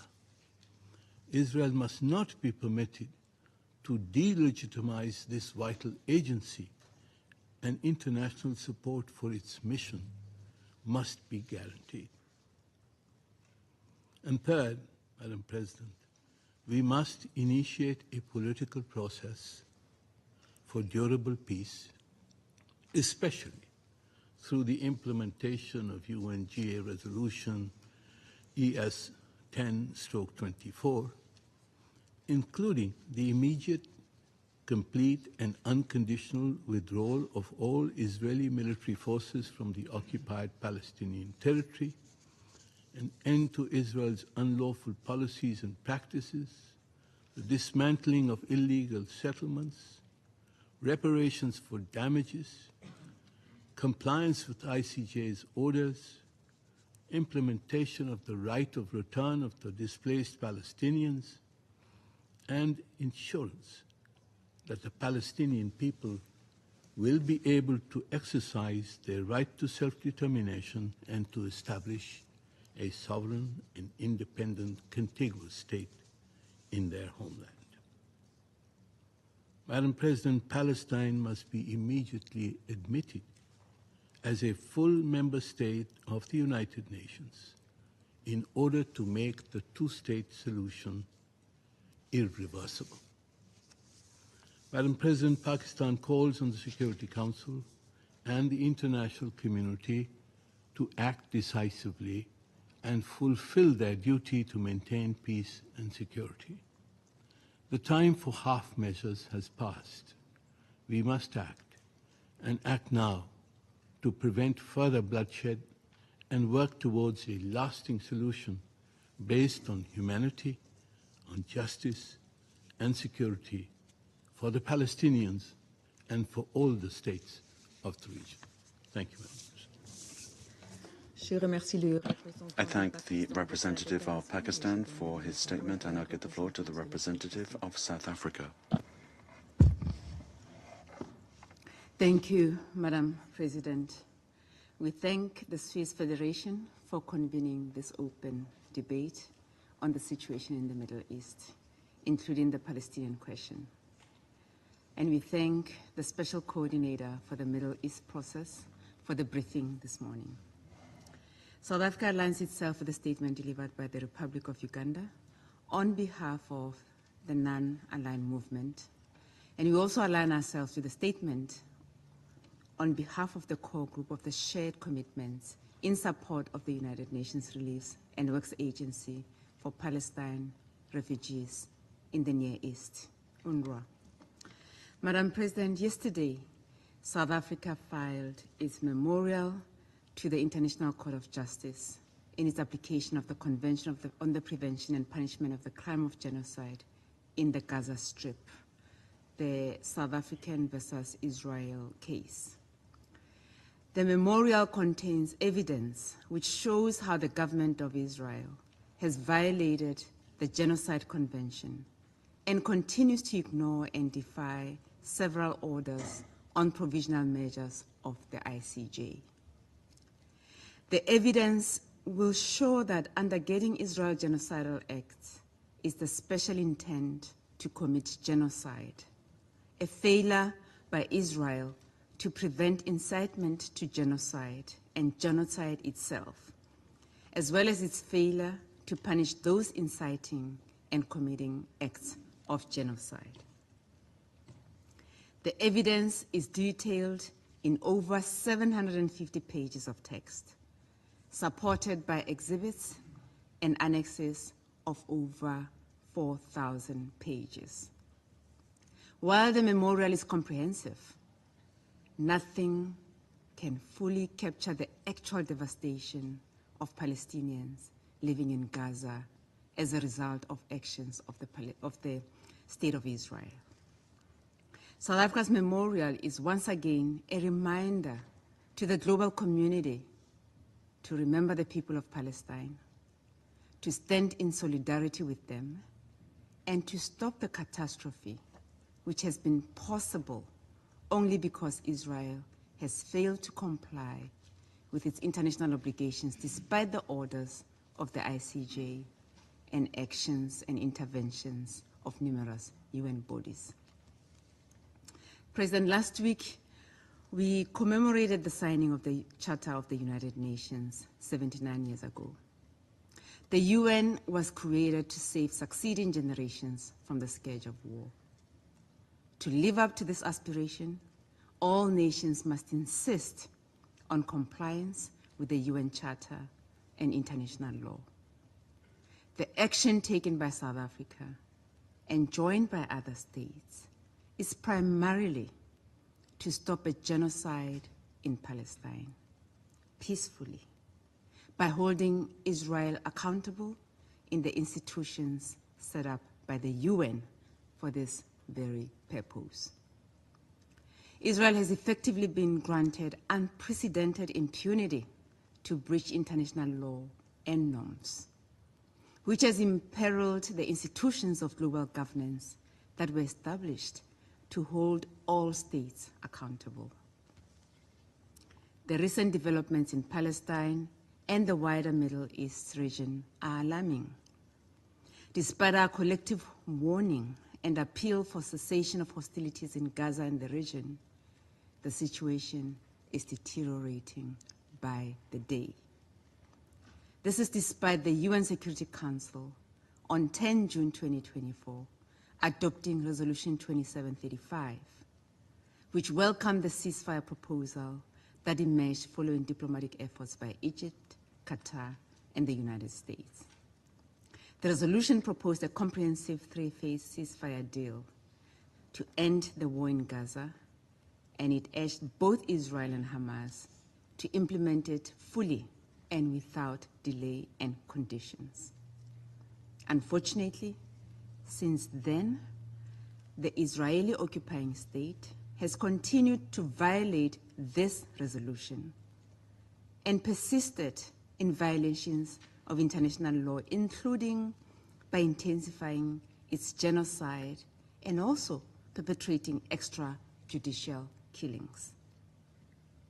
4 months after the adoption of Resolution 2735, we are witnessing the blatant disregard for international human rights law and international humanitarian law.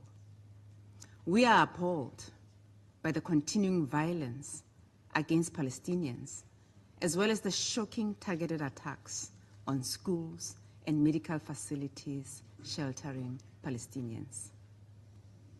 Let us recall that in 2016, this Council adopted Resolution 2286, which was co-sponsored by more than 80 member states.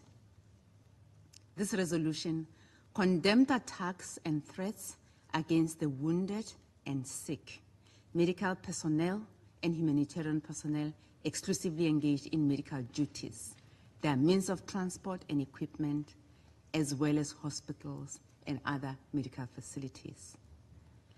And it appears that for some, this resolution does not apply to the people of Palestine and Lebanon. This resolution also demanded that all parties to armed conflict comply fully with their obligations under international law, including international human rights law as applicable and international humanitarian law, in particular their obligations under the Geneva Convention. And it is clear that for some, that provision applies to all except the State of Israel. We want to repeat it again. The resolutions adopted by this Council and international law as a whole cannot be selectively applied. Giving rights to some and protecting a select few is something we as South Africans are well aware of.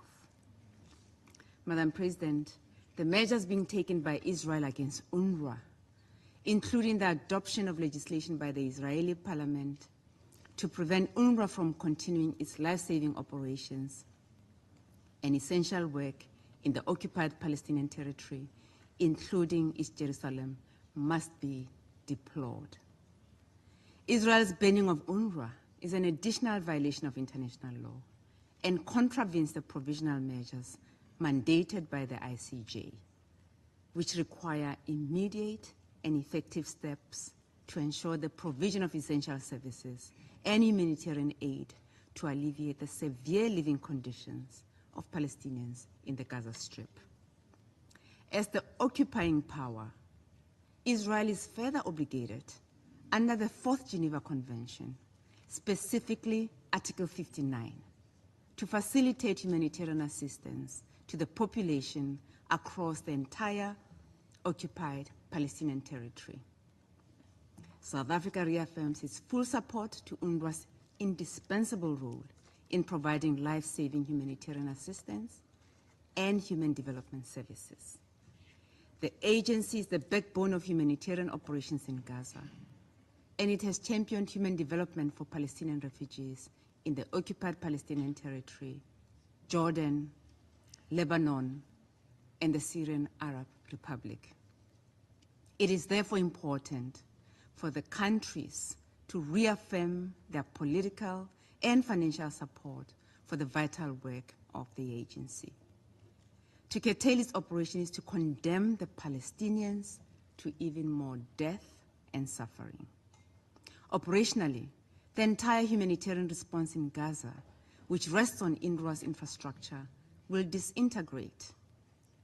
And again, we want to be clear, UNRWA is a UN agency. It is our agency. It represents the UN. If the international community accepts that the ban of a UN agency, this will set a terrible precedent, leading to similar fate for other similar agencies elsewhere in the world.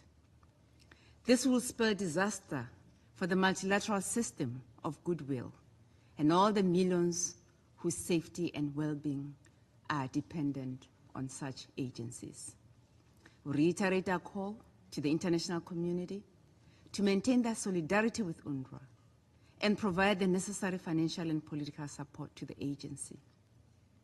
Such solidarity is reflected in the Statement of Shared Commitments on UNRWA, an initiative spearheaded by Kuwait, Jordan, and Slovenia, and signed by 123 member states, including South Africa. President, the situation in Gaza has now extended to Lebanon and beyond. The brewing tensions between Israel and Iran is of great concern. All sides must exercise restraint and work towards peace, because the region is now on the verge of an all-out catastrophic regional conflict.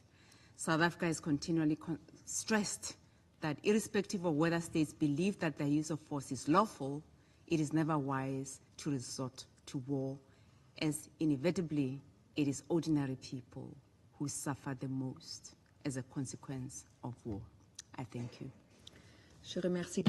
I thank the representative of South Africa for her statement, and I'll give the floor to the representative of Tunisia.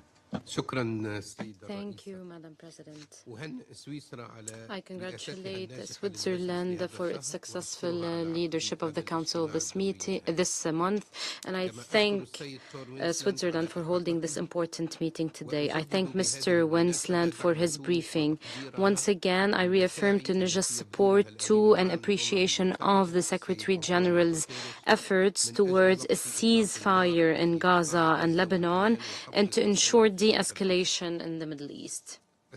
Madam President, As we stress the importance of ongoing UN and international efforts to put an end to the genocidal war and unprecedented acts of aggression by the occupation forces against the Palestinian people for over a year, we cannot but ask the following question. Following a number of General Assembly and Security Council meetings held, and following the resolutions adopted which are yet to be implemented, what else? The killing, destruction, starvation, blockade, and the horrific humanitarian tragedy in Gaza have exceeded all expectations. The occupation forces continue to defy international will and continue to act in complete disregard of international law and international humanitarian law and all resolutions of international legitimacy, including Security Council resolutions. They expanded their aggression and military operations against Lebanon, Syria, and Iran, putting the region before the worst of all options, seriously threatening international peace and security. At the same time, to deepen the suffering of millions of refugees and displaced persons, the occupation authorities adopted a decision banning the UNRWA from carrying out its mandate in a blatant violation of all humanitarian and international instruments. This measure is something we strongly condemn.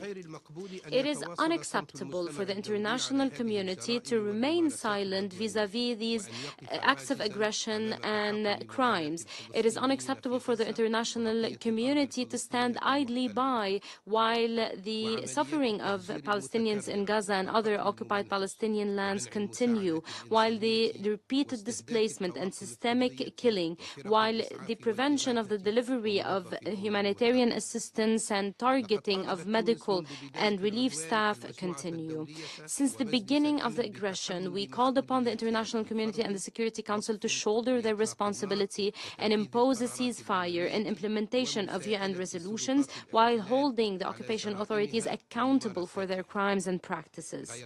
However, nothing happened, which emboldened these authorities to continue to act in utter disregard of international law and continue their operations which have killed and injured more than 150,000 people so far, mostly women and children, and displaced more than 2 million Palestinians. In addition, they destroyed all infrastructure and ignited a regional war. They continue with their crimes, settler crimes, and crimes of occupation authorities in the West Bank. In this vein, we repeat our question: what else should happen? What other crimes and violations that the occupying authority has yet to commit for the international community to take a firm stance away from all political calculations and double standards, to put an end to all the acts of aggression by the occupation, and to end the suffering of the Palestinian people and the current escalation in the region, to enforce the principles of right, justice, human rights, international law, and the purposes of the UN Charter, and hold the occupation authorities accountable for their crimes. Madam President, we stress that we stand in full solidarity with brotherly Lebanon in fighting the violent attacks by the occupation army on its land and in defending its national security and sovereignty. We also condemn the attacks on the UNIFIL. We stand in solidarity with the sisterly Syrian Arab Republic in the face of the repeated attacks by the Israeli occupation on Syrian land and the violation of its sovereignty. We warn against the grave consequences of the occupation forces' attacks on Iran and their attempt to ignite a destructive regional war. In conclusion, we reaffirm our principled and firm position in support of the brotherly Palestinian people in its fight against the occupation and genocide, and in its quest to recover its imprescriptible legitimate rights, mainly the right to self-determination and to the establishment of a sovereign independent state on all Palestinian territories with Al-Quds al-Sharif as the capital. We call for making further efforts and collective efforts to ensure an immediate ceasefire in Gaza and Lebanon and to protect civilians and accelerate the unimpeded delivery of humanitarian assistance, to stop providing ammunition and arms to the occupation authorities. Thank you, Madam President. Thank the representative of Tunisia for their statement. I now give the floor to His Excellency Mr. Stavros Lambrinidis, head of the delegation of the European Union to the United Nations. Thank you, Madam President. I have the honor to speak on behalf of the European Union and its member states. The candidate countries North Macedonia, Montenegro, Albania, the Republic of Moldova, Bosnia and Herzegovina, as well as Andorra and San Marino, align themselves with this statement. The European Union is deeply alarmed, Madam President, by the dramatic military escalation in the Middle East and the risk this represents for the entire region. We call again on all parties to exercise the utmost restraint, put an end to all hostilities immediately, and fully abide by international law, including international humanitarian law. We are fully committed to working towards de-escalation and support all efforts in this direction, as well as to scaling up our significant humanitarian assistance. We urge the international community to increase its humanitarian aid as well, given the massive needs. The EU reiterates its call for an immediate ceasefire in Gaza, the unconditional release of all hostages, the urgent improvement of access and sustained distribution of humanitarian assistance at scale throughout Gaza, and an enduring end to hostilities in line with UN Security Council Resolution 2735. To this end, we support the mediation efforts of Egypt, Qatar, and the United States. We also recognize the central role of Jordan in de-escalating the crises, and we emphasize the importance of the stability and security of Jordan and Egypt and their borders. We deplore the unacceptable number of civilian casualties, especially women and children, in Gaza and the West Bank, as well as the catastrophic levels of hunger and imminent risk of famine caused by the insufficient entry of aid into Gaza. We condemn the further escalation in the West Bank, including East Jerusalem, following increased settler violence, the expansion of illegal settlements, and Israel's military operation. We call on safe access to the holy sites and for status quo to be upheld. The EU will work forward on further restrictive measures against extremist settlers and against entities and organizations that support them. The EU recalls the need to fully implement the International Court of Justice orders, and we reiterate a strong support for the ICJ as one of the main pillars of the international judicial system. President, the EU reiterates its unwavering commitment to a just, comprehensive and lasting peace based on the two-state solution and its support to the Palestinian Authority to help address its most pressing needs and support its reform agenda. The EU will actively support and engage with international partners on concrete, irreversible steps towards the two-state solution, reviving a political process to this end, including through the holding of an international peace conference as soon as possible. We reaffirm our commitment to implement UN Security Council Resolution 2334 and stress that a credible pathway to Palestinian statehood is a crucial component of that political process. In light of the recent Knesset decisions, the EU condemns any attempt to abrogate the 1967 agreement between Israel and UNRWA, or to otherwise attempt to obstruct its capacity to operate its mandate. We stress the essential role of the UN and its agencies, notably UNRWA, which provide crucial support to the civilian population, both in Gaza and the wider region. Continued implementation of the UNRWA Action Plan is key. The EU condemns once again, in the strongest possible terms, Hamas's brutal terrorist attacks on Israel on 7 October 2023, and stands with the families of the victims and the hostages taken by Hamas. We condemned in the strongest terms the Iranian attacks on Israel on 1 October 24 and Iran's seriously destabilizing actions throughout the Middle East to terrorist and armed groups, including the Houthis, Hezbollah, and Hamas, which constitute a serious threat to regional stability. The EU reiterates Israel's right to defend itself in line with its obligations under international law, including international humanitarian and human rights law, in all circumstances, and the European Union's commitment to Israel's security and to regional stability. We also stress again that international humanitarian law must be respected by all parties, and the dangerous cycle of attacks and retaliations must end. Now, Madam President, we are gravely concerned by the military escalation in Lebanon and deplore the unacceptable number of civilian casualties, the forced displacement caused by escalating violence, and the persistent use of military force. We recall the need to ensure that civilians are protected at all times, that civilian infrastructure is not targeted, and that international law is respected. Rocket attacks by Hezbollah must stop. Lebanon's sovereignty and territorial integrity must be respected. We reinstate a strong support for the state institution of Lebanon, including the Lebanese armed forces. The EU calls on all partners of Lebanon to contribute to strengthening the Lebanese armed forces and reaffirms the Union's readiness to facilitate international coordination of such efforts as appropriate. We call on an immediate ceasefire across the Blue Line and for full and systematic and symmetrical implementation of UN Security Council Resolution 1701. We call on all partners to respond to the growing humanitarian crisis in Lebanon and continue to provide support to the people affected, including refugees, internally displaced people, and host communities. The EU welcomes the mobilization of the international community at the International Conference in Support to the People and Sovereignty of Lebanon, held in Paris on 24 October 2024. We condemn the attacks against the United Nations interim force in Lebanon, UNIFIL, which left several peacekeepers wounded.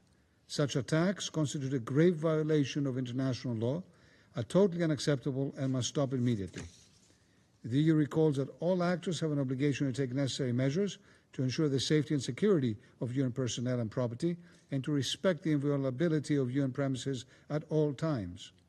We support the fundamental stabilization role of UNIFIL in southern Lebanon and call on all parties to protect and support UNIFIL's important mission. The EU urges all parties to fully uphold their obligations to guarantee the safety and security of UNIFIL personnel at all times and to allow UNIFIL to continue to implement its mandate. Let me reiterate, Madam President, the European Union's full support to the UN Secretary General, stressing that nowhere should the UN Secretary General be declared persona non grata. The EU reaffirms its unwavering commitment to the rules-based international order with the United Nations and the Charter at its core. And in closing, allow me to turn quickly to the situation in Syria. The fundamental political rationale of our position on Syria has not changed. We strongly call on the regime to engage in the implementation of UNHCR 2254 and under the auspices of UN Special Envoy Pedersen. In this regard, we deplore the obstruction to the political process by the regime, together with its allies Russia and Iran, and the regime's continued attacks, including in densely populated areas in several parts of Syria. The EU stands firmly as the main humanitarian donor and reiterates its continued support to the Syrian people, as we have so far done, including through the organization of the annual Brussels Conference on supporting the future of Syria and the region. The full EU statement is available online. Thank you, Madam President. I thank His Excellency Mr. Lambrinidis for his statement, and I give the floor to the representative of the Islamic Republic of Iran. In the name of God, the compassionate, the merciful, Madam President, Gaza endures a relentless campaign of devastation and suffering over the past year. Israel's aggressive and genocide acts have inflicted unprecedented damage on civilians in Gaza. The northern Gaza Strip is now under a brutal siege, and Israeli military operations have turned densely populated area like Jabalia into active conflict zone, trapping civilians with no access to food, water, or medical care. This prolonged siege has forced civilians into impossible choice: flee under fire or risk death in place. While humanitarian aid remains blocked in clear defiance of international humanitarian law, civilians, including countless children and families, are being systematically deprived of essential services, facing starvation, lack of medical aid, and a constant threat of displacement. Israeli apartheid regime continue to use starvation as a weapon. For over 2 weeks, all humanitarian aid to Gaza has been halted. The blockade has suspended efforts to deliver essential vaccination and other life-saving services indefinitely. These actions are more than a denial of aid. They are a direct attack on the dignity and rights of Palestinians, an attempt to undermine their fundamental right to life. Gaza must remain whole, and its people must not be forced into displacement or subjected to this calculated operation. We strongly condemn the recent Israeli legislation to target UNRWA, seek to block it from delivering critical support. This act of collective punishment, as recognized by the UN Secretary General, directly contravenes the UN Charter and Israeli legal obligation. UNRWA remains the backbone of all humanitarian response in Gaza. It denies Palestinian vital support and adds yet another layer of hardship during this crisis. Madam President, the Israeli unchecked impunity for widespread and systematic atrocities in Gaza Strip, along with the unconditional political, military, and economic support it received from certain Western backers, including EU, and primarily the United States, has only emboldened its aggressive expansionist policies across the region. This reckless agenda has now extended to conflict to Lebanon, posing a grave threat to both regional and international peace and security. Israel has disregarded the provisional measures of the ICJ to stop its wrongful act. It continues its atrocities in Gaza and Lebanon, actions that clearly constitute war crimes, crimes against humanity, and even genocide. Just 3 days ago, this regime committed yet another crime, an act of aggression against the sovereignty and territorial integrity of the Islamic Republic of Iran, in flagrant violation of international law and the UN Charter. Madam President, the apartheid and occupying regime of Israel is a real threat to international peace and security. The Security Council stands at a crucial juncture. Either act decisively to stop the Israeli war mission and prevent further genocide, war, and aggression, or tacitly permit these atrocities to continue unchecked. I thank you. I thank the representative of the Islamic Republic of Iran for his statement, and I now give the floor to the representative of Thailand.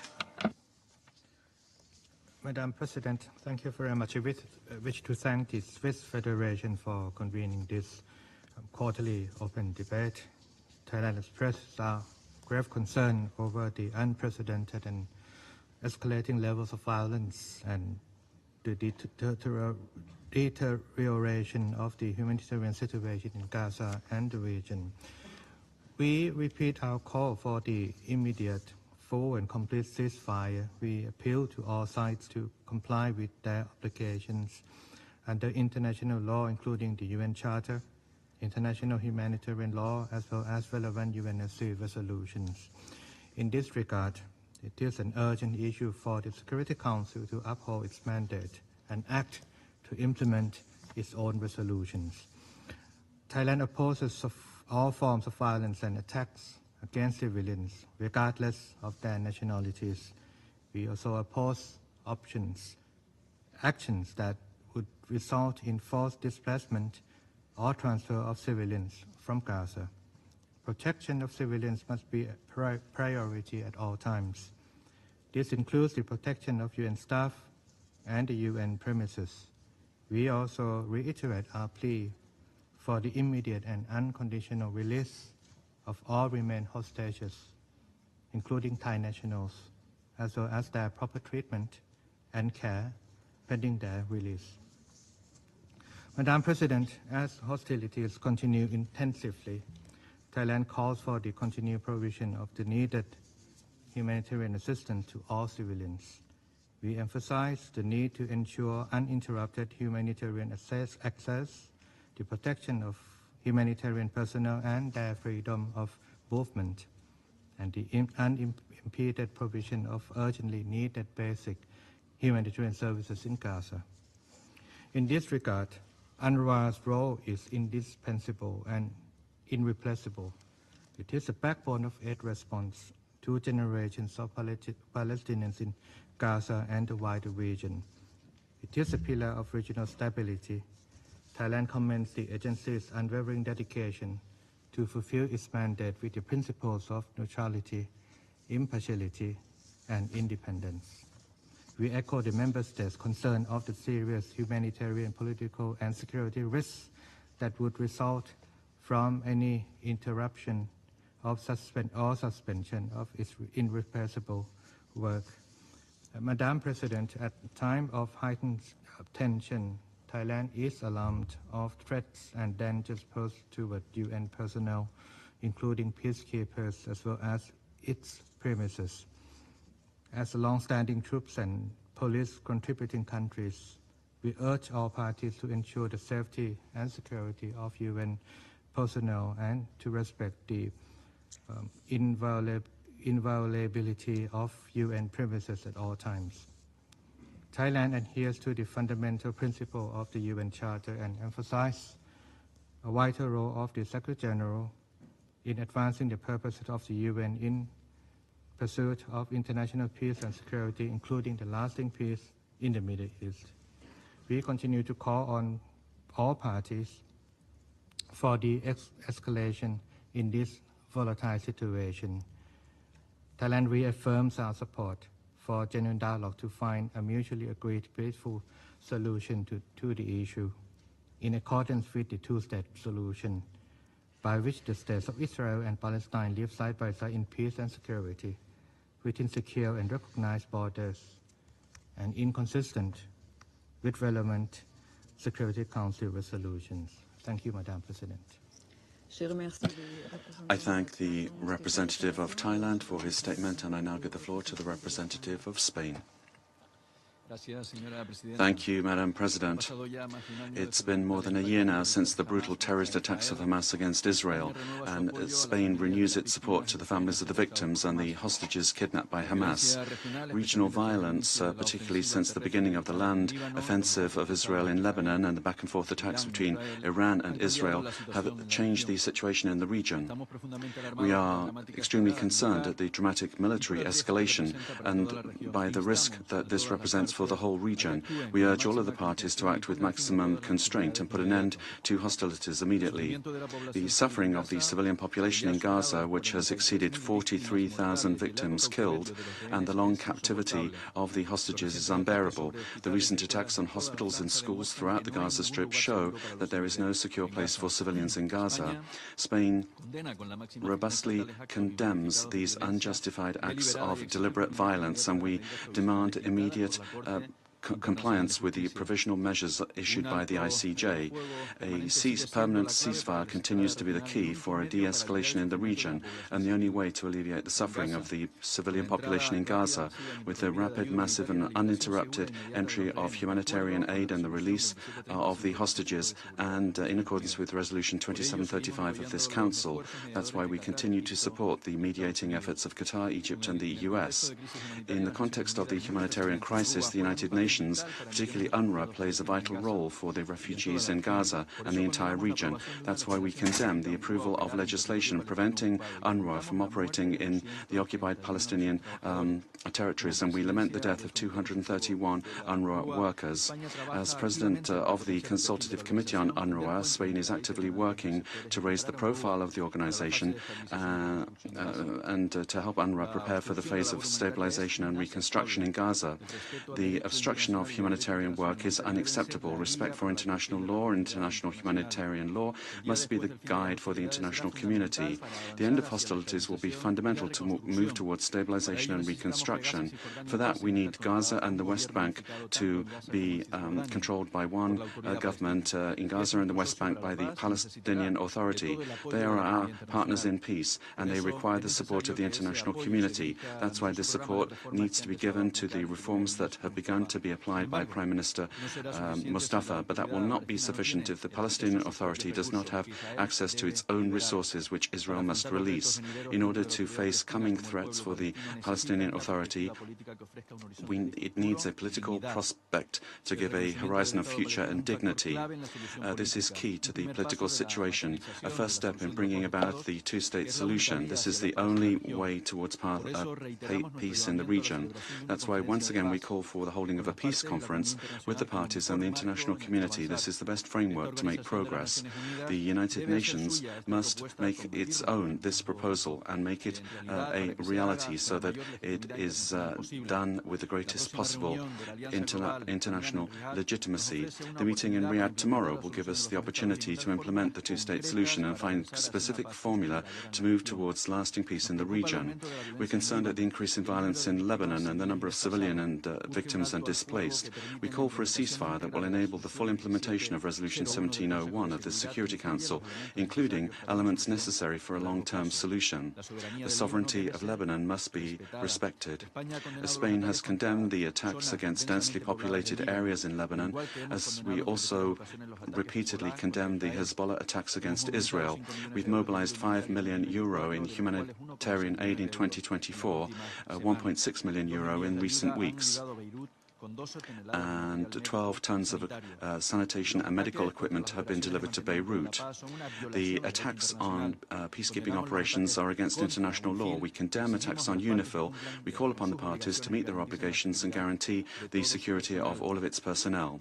Under the leadership of Lieutenant General Haroldo Lázaro, UNIFIL is working in a very complex context for a year now, and it is trying to avoid greater tensions. We're also concerned about attacks on the Lebanese armed forces, which should not be drawn into the conflict. They have a crucial role to play for the stability in Lebanon. That must be preserved, and Spain will maintain its support through UNIFIL and bilaterally. There is no military alternative to a political solution to the conflict. We support the efforts of the United States and France to bring about a political agreement between Israel and Lebanon, which necessarily means full implementation of Resolution 1701. We are prepared to support additional implementation mechanisms that will attain this goal, but at the end of the day, it's up to the parties to implement the resolution. Any change which affects the mandate of UNIFIL should be made in close coordination with the troop-contributing countries. Thank you very much, Madam President. I thank the representative of Spain for his statement, and I now give the floor to the representative of Chile. Madam President, we'd like to thank Switzerland for convening this quarterly open debate and for your presidency during this month. We take note of the briefing given by the Special Coordinator for the Middle East Peace Process of the United Nations and other member states. Chile endorses the statement delivered by Uganda on behalf of the non-aligned movement. We reiterate that Chile advocates for a two-state solution with the right for Israel and Palestine to live in harmony within internationally secure and recognized borders and with full respect for the human rights of all of its inhabitants. We reaffirm our support for the State of Palestine to become a full member of the United Nations. In this regard, we would urgently call for a full and swift compliance with pertinent resolutions that support the rights of the Palestinian people to establish a sovereign state, such as resolutions 181 of 1947 and 242 of 1967 of the General Assembly, and all those, also resolution 2334 of this organ, where it reaffirms that the establishment of settlements by Israel in the occupied Palestinian territory, including East Jerusalem, has no legal validity and constitutes a violation of international law. For all of these reasons, we reject the expansionist policy of Israel and the confiscation of land in the occupied West Bank.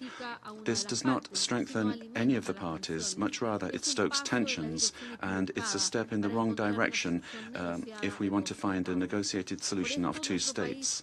That's why my country co-sponsored the draft resolution presented by Palestine entitled Follow-up of the Advisory Opinion of the International Court of Justice on the legal consequences of the policies and practices of Israel in the occupied Palestinian territory, including East Jerusalem, and the illegality of the continued presence of Israel on the occupied Palestinian territory, and which was approved with a broad majority at the 10th Special Emergency Session of the General Assembly.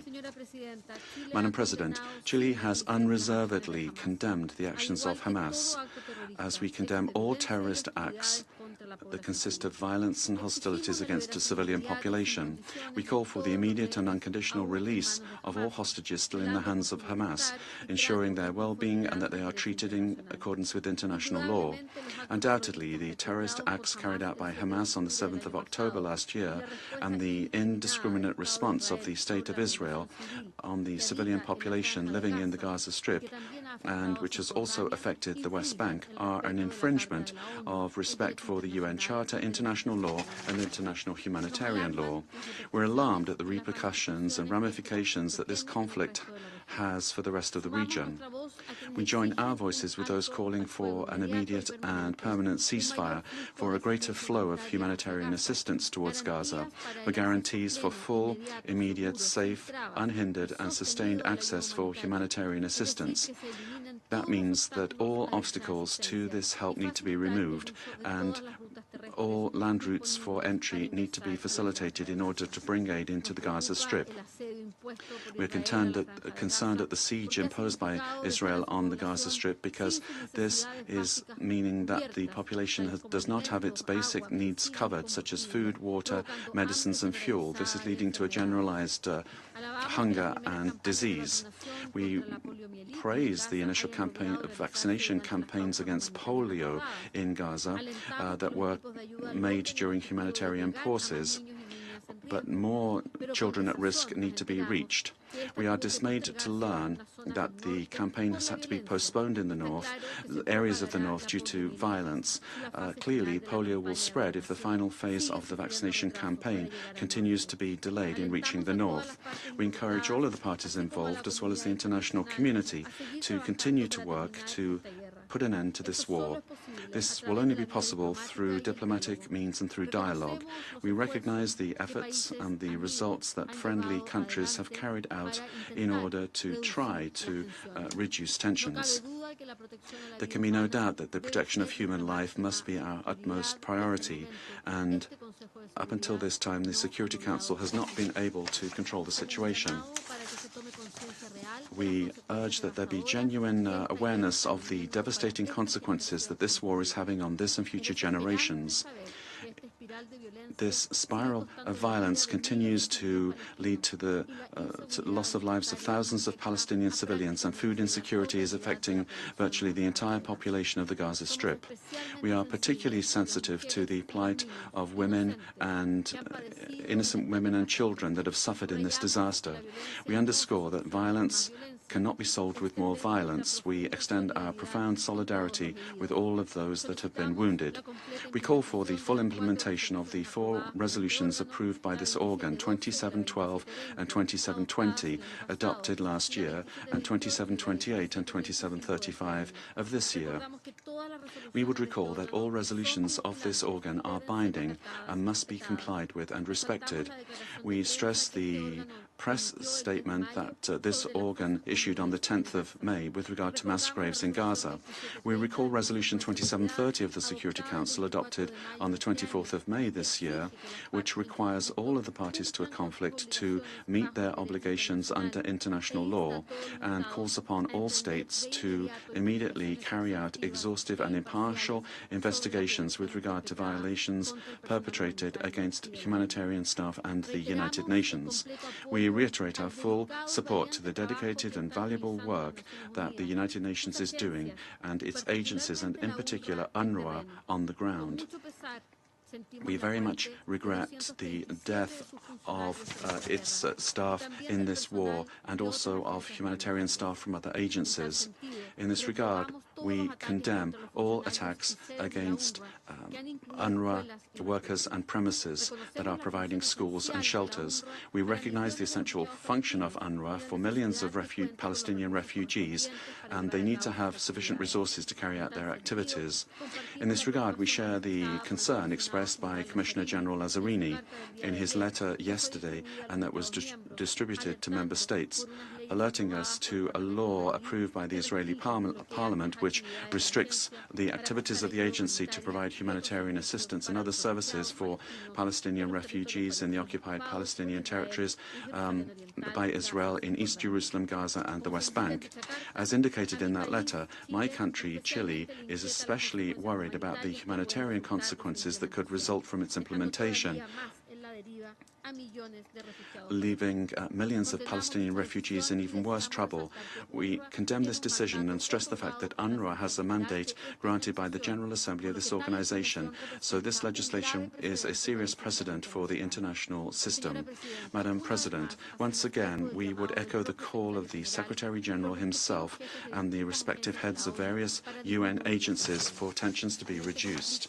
In this conflict, the work of the Secretary-General has been essential, and that is why we would like to thank the more than 115 states that joined us in a letter of support for him when Israel declared him persona non grata. We encourage the efforts of the Humanitarian and Reconstruction Coordinator in Gaza, Madam Sigrid Kaag, in her work. We underscore that the provisional measures adopted by the International Court of Justice must be complied with by all parties. On the Thursday, the 12th of September, Chile filed before the International Court of Justice a declaration of intervention as part of the memorial filed by South Africa against Israel with regard to the application of the Convention for the Prevention and Punishment of the Crime of Genocide in the Gaza Strip. This declaration was presented in accordance with the provisions of Article 63 of the Statute of the Court, which establishes the right of any state to intervene with regard to the interpretation of a convention to which it is also a party. We would recall that Chile presented, together with Mexico, a letter of referral to the International Court of Justice with regard to the situation in Palestine, with the aim of strengthening the investigation into the presumed war crimes and crimes against humanity that have occurred in Gaza, the West Bank, East Jerusalem and Israel, unlawful acts covered by the Rome Statute. Bearing in mind that an investigation is currently underway by the Office of the Prosecutor with regard to the situation in Palestine, the goal of Chile's referral is to support the prosecutor in his investigation. For Chile, clarification of facts and responsibilities as well as accountability are essential to ensure that these situations are not repeated. Madam President, every 3 months we participate in this meeting, and we do regret that the situation is getting dramatically worse. There is no sustainable future if we don't address and solve situations that are so serious as what we are seeing currently in the Gaza Strip. It's fundamental primarily for the lives of people living in that area, but it's also important for the United Nations as an organization that was created to guarantee peace and security. We must commit to a world where the agreements that we have reached are honored. Trust in the multilateral system depends on whether the armed conflicts that we face today are met with an effective and robust response on the part of this organ. Thank you very much. I thank the representative of Chile for her statement, and I now give the floor to the representative of Iraq. Thank you, Madam President. I would like to thank the delegation of Switzerland for its effort in presiding over the Council. We welcome the participation of His Excellency Foreign Minister of the Swiss Confederation, and we thank Mr. Wennesland for his briefing. We value the positions of the Secretary General and his efforts to end the war against the Palestinian people, to end their suffering, and to deliver humanitarian assistance. We also highly value the efforts and diplomatic engagement by various states to achieve this goal. Madam President, the war in Gaza and the West Bank is entering its second year. Meanwhile, the Security Council for a year has failed to end the crimes and grave violations committed by the occupation forces of the Israeli entity against the Palestinian people. This has emboldened the occupying power to continue implementing their military operations and massacres using all types of heavy and prohibited weapons. It also led to an increase in the number of victims, to a large-scale destruction of the infrastructure, residential areas, service and educational institutions. It led to blockade, starvation, and forced displacement. This has aggravated the plight of the Palestinian people and exacerbated the humanitarian situation in an unprecedented manner, in utter disregard for international instruments and humanitarian calls, without any form of deterrence. The ongoing escalation by the Israeli occupation forces, the ongoing war in occupied Palestine, and its grave consequences have expanded the scope of the conflict to include other states such as Syria, Lebanon, and Iran. It also increased instability in the Middle East and now represents a serious threat to regional and international peace, security, and stability. Many peoples in the world and many member states of the international community are today asking, until when will the occupying power persist in disregarding international laws, regulations, and customs and enjoy full impunity? How can the world stand idly by in the face of these blatant violations against the Palestinian and Lebanese peoples? Although numerous UN resolutions condemn the Israeli practices and violations, the failure to implement these resolutions through legal accountability mechanisms and the fact that political cover is provided to this entity has led to the continuation of these violations. These are valid questions that remain unanswered. We express our appreciation for the states that have adopted measures to prevent the supply of weapons to the Israeli occupying powers. We call upon all member states to adopt similar measures. Madam President, the Israeli occupation forces are used to attacking UN humanitarian personnel and international organizations working in Gaza, especially UNRWA, in a blatant violation of international humanitarian law. These aggressions are not limited to attacking the headquarters of humanitarian organizations and to hindering the delivery of essential aid to civilians. They also include repeated assaults against peacekeeping operations, namely UNIFIL in South Lebanon. The previous warnings that were issued by Iraq in several meetings and international fora on the consequences of this escalation were clear since the beginning of the war. The current situation requires intensified international efforts to put an end to violence and to find a just, comprehensive solution that respects the right of the Palestinians, ends the aggression, and rebuilds what has been destroyed. While we strongly condemn these crimes and violations, we reiterate our call to the international community to act urgently and immediately to end the genocidal war. The Security Council needs to discharge its functions and legal responsibilities under the UN Charter and maintain international peace and security. The Council needs to adopt effective measures to end the military operations by adopting explicit resolutions condemning this aggression, ending the plight of the Palestinian people, addressing this serious situation and guaranteeing the delivery of humanitarian assistance to the Palestinian people, protecting the civilians, and establishing effective mechanisms to hold the occupation forces accountable for their violations and end their aggression.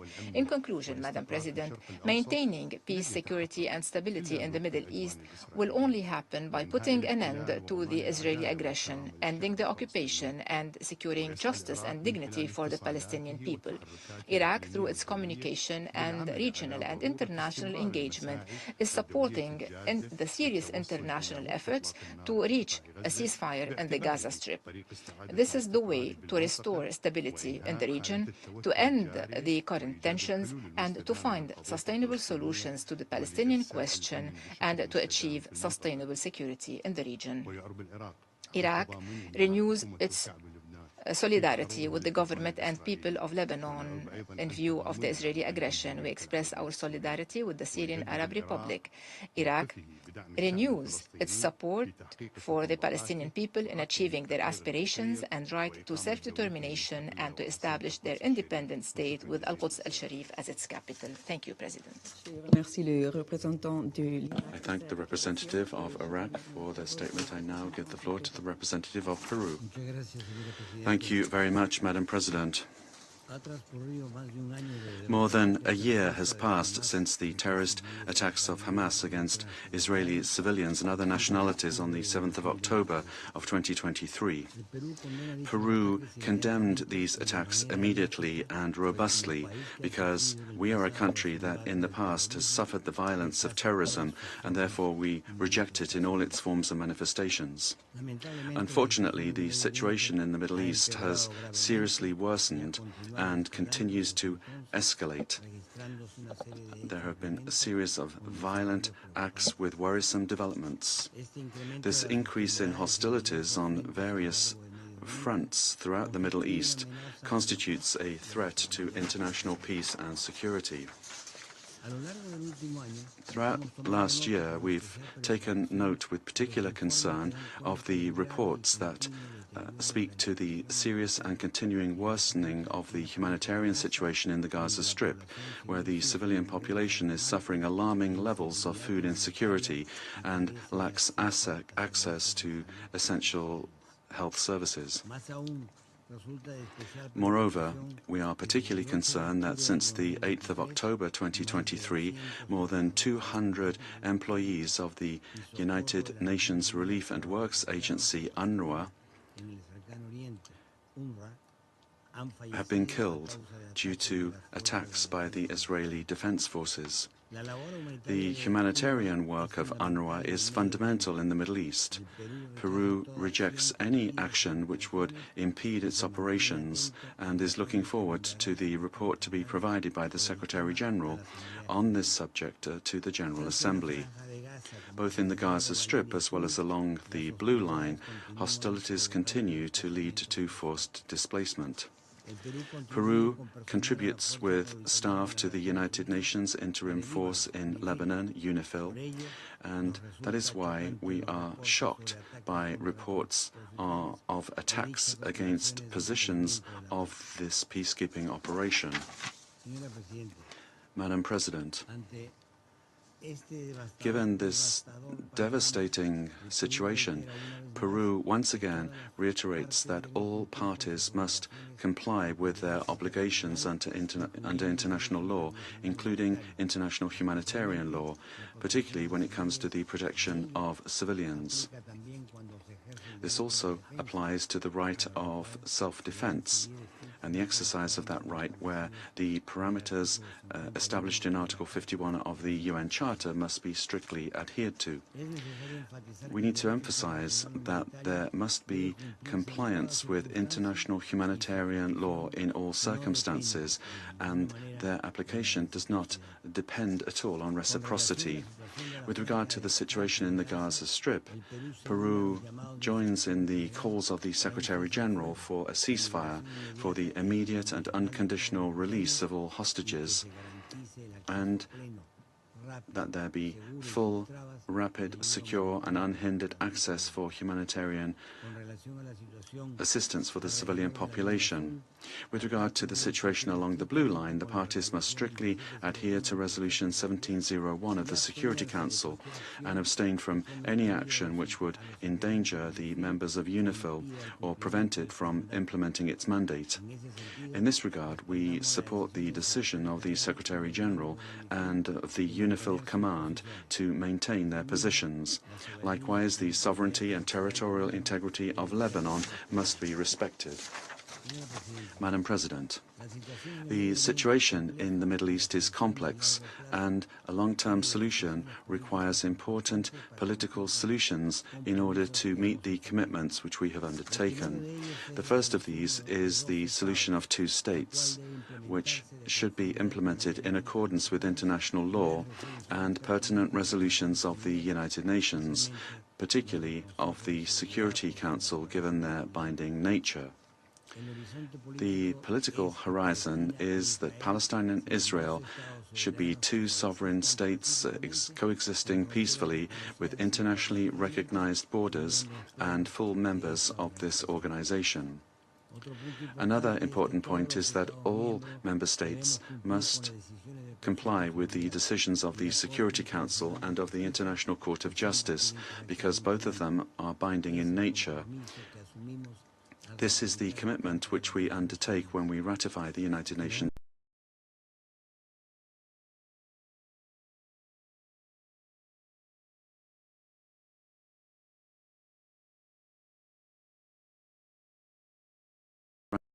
work of the Secretary General, Antonio Guterres, and the United Nations system as a whole.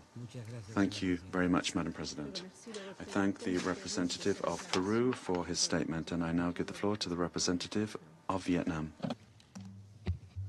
Madam President, the recent escalating and unprecedented level of hostilities in the Middle East and the imminent risk of crisis spilling over to the wider region has been astoundingly alarming.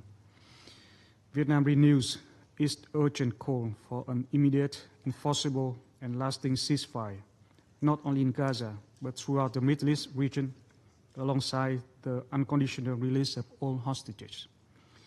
We urge all parties involved to exercise utmost restraint, engage in dialogue, and adhere strictly to international law, the UN Charter, and relevant Security Council and General Assembly resolutions. We reiterate Vietnam's strongest condemnation of all indiscriminate violence targeting civilians and essential civilian infrastructure, and categorically reject any actions that violate the sovereignty and territorial integrity of any state. We call for more effective measures to ensure uninterrupted humanitarian relief for civilian populations in Gaza, Lebanon, and other affected areas in the region. In this connection, we reaffirm Vietnam's support and appreciation of the indispensable role of UNRWA in safeguarding the rights and providing essential humanitarian assistance to the Palestinians in distress. Vietnam is concerned about the unjustified criticisms and actions that have undermined the Secretary General's efforts to carry out his mandates, especially in mediating peace and promoting dialogue among the parties concerned toward long-term and sustainable solutions. Vietnam remains supportive of all diplomatic efforts aimed at de-escalating tensions and ending hostilities in Gaza and other hotspots in the region, which is crucial for halting civilian casualties and suffering. It is our continued conviction that a lasting, equitable, and peaceful resolution to the ongoing conflict in Gaza, as well as the broader Middle East peace process, must be in line with the two-state solution based on the pre-1967 borders and with East Jerusalem as the capital of the State of Palestine, in accordance with international law and relevant UN resolutions. Madam President, as we reflect on the situation in Gaza and the wider region over the past year, Vietnam urges the Security Council to intensify its efforts to promptly address this multidimensional crisis. We cannot afford missed opportunities for peace and let another year go by without taking meaningful and united actions to end the suffering of the people in Gaza and beyond. The international community, more than ever, counts on the Security Council to deliver on its critical mandate. I thank you, Madam President. I thank the representative of Vietnam for the statement. I now give the floor to the representative of the Bolivarian Republic of Venezuela.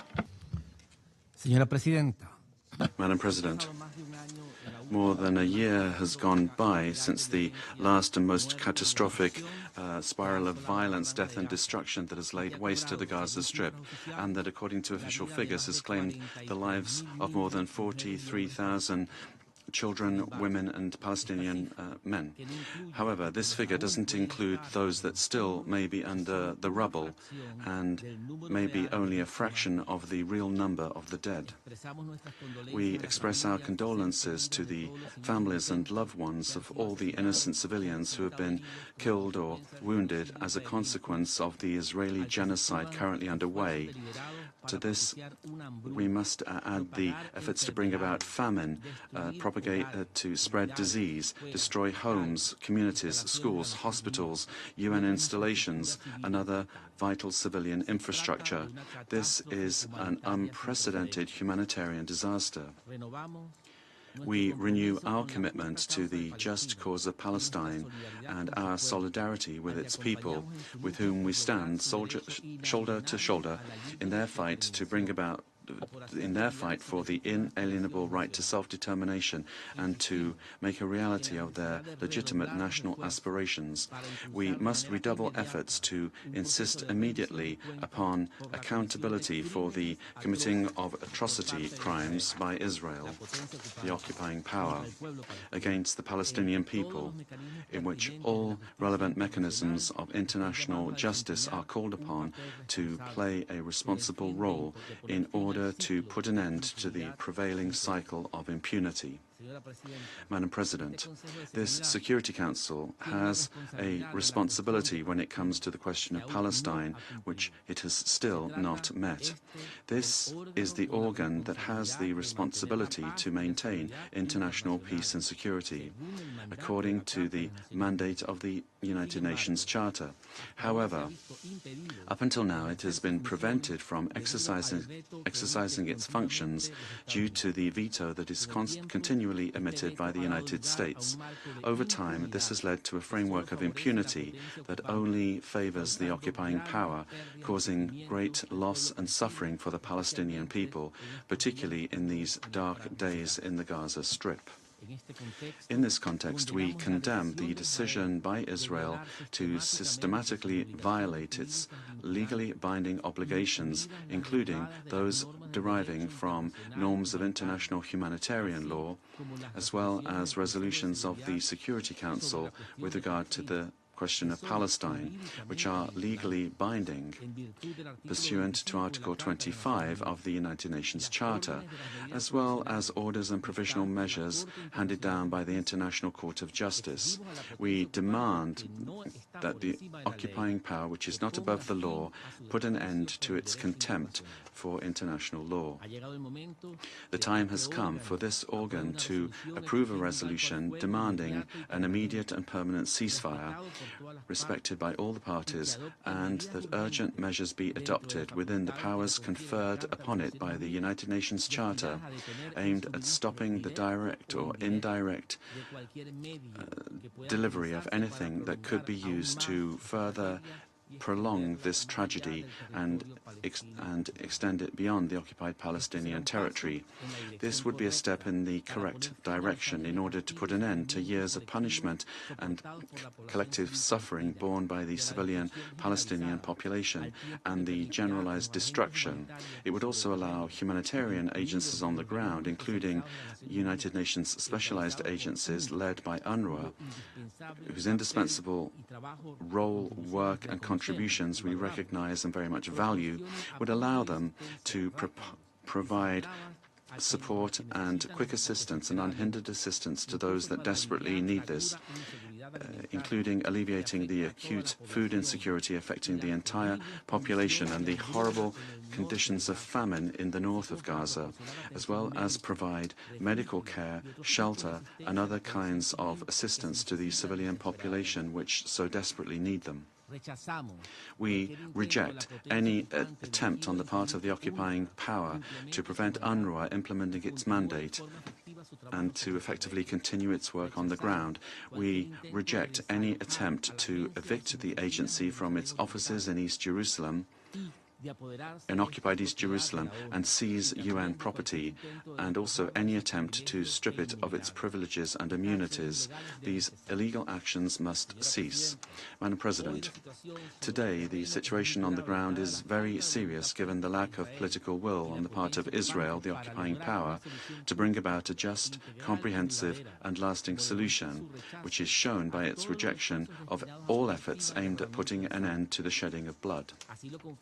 This is confirmed by its latest action, from the threats against more than 470,000 civilians in the north of Gaza, in the framework of an ethnic cleansing policy known as the General Plan, and its attempts to create a conflagration of the entire Middle East region, and its attempts to evict UNRWA, and most recently its efforts to undermine the role of the United Nations, including by declaring its Secretary General persona non grata.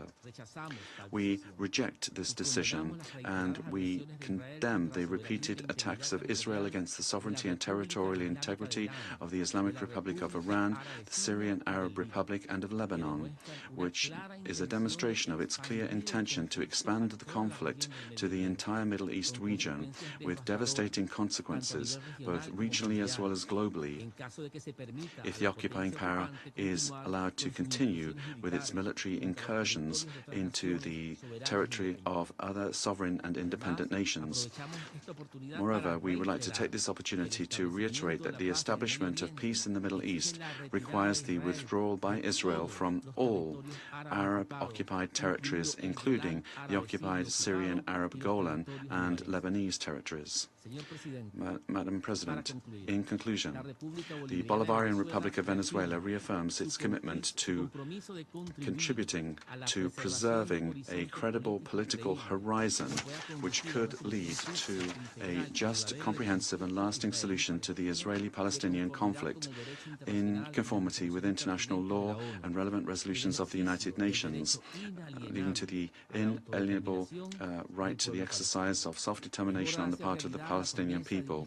It is time to make good on the promise of an independent and sovereign Palestinian state in borders prior to 1967, with East Jerusalem as its capital. Thank you very much, Madam President.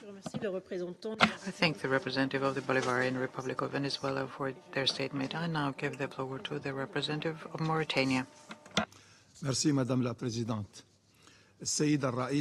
Madam President, esteemed Council members, the Arab Group would like to thank the Swiss Confederation for convening this open debate on the situation in the Middle East, including the Palestinian question. This debate is held as the situation is deteriorating. The Israeli occupation army is launching a genocidal war against defenseless civilians in Gaza. The war has expanded to include Lebanon and Syria. This is a situation that requires an open debate, an honest debate, to consider the best ways to prevent that the situation would spiral out of control. The Council must act to impose a ceasefire and to ensure the return of refugees to their homes, and to allow humanitarian organizations to provide aid and medication to those in need in Gaza and Lebanon. A year has passed since the beginning of this brutal war in Gaza. This war did not distinguish between children, women, the sick, the elderly. It killed tens of thousands. It razed to the ground whole neighborhoods. It displaced hundreds of thousands. Israel, without any deterrent, is not being held accountable. It continues impetuously with this genocidal war with the most lethal of ways. The current situation in Gaza, and especially the northern part of Gaza, proves that the Israeli war government is trying to commit a genocide. The lives of 500,000 is in jeopardy. It is threatened by the Israeli killing machine. There are very limited options for civilians, children, the elderly, and women, either to evacuate or being forcibly displaced, or staying and dying by starvation, by shelling, with the most lethal of weapons. This is the so-called the plan of the generals, to evacuate the area, to empty the area through bombarding IDP camps, hospitals, and turning the northern part of Gaza to a military area. Madam President, as this genocide is ongoing, in the absence of basic necessities, as starvation is ongoing, the people of Gaza are living in a place that might seem like a faraway island. The world is not listening to their pain, is not feeling the conditions they're suffering from. The world has abandoned them, and this emboldened Israel to disregard all instruments. It's also targeting UNRWA with attacks and accusations. This agency has been present in the area for decades to provide assistance to Palestinians after every Israeli war. These are inhumane, irresponsible Israeli action.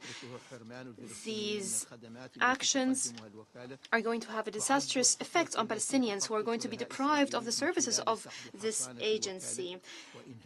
Israel is planning to withdraw the immunity of the agency and end its operations. This reflects a disregard to the United Nations and the most deliberative organ of the United Nations, the General Assembly. The General Assembly is the one that gave UNRWA its mandate 7 decades ago, and it's providing it with the necessary resources to continue its work. The Council is requested to stop the genocidal war by agreeing on an immediate ceasefire without any preconditions and ensure the delivery of humanitarian aid.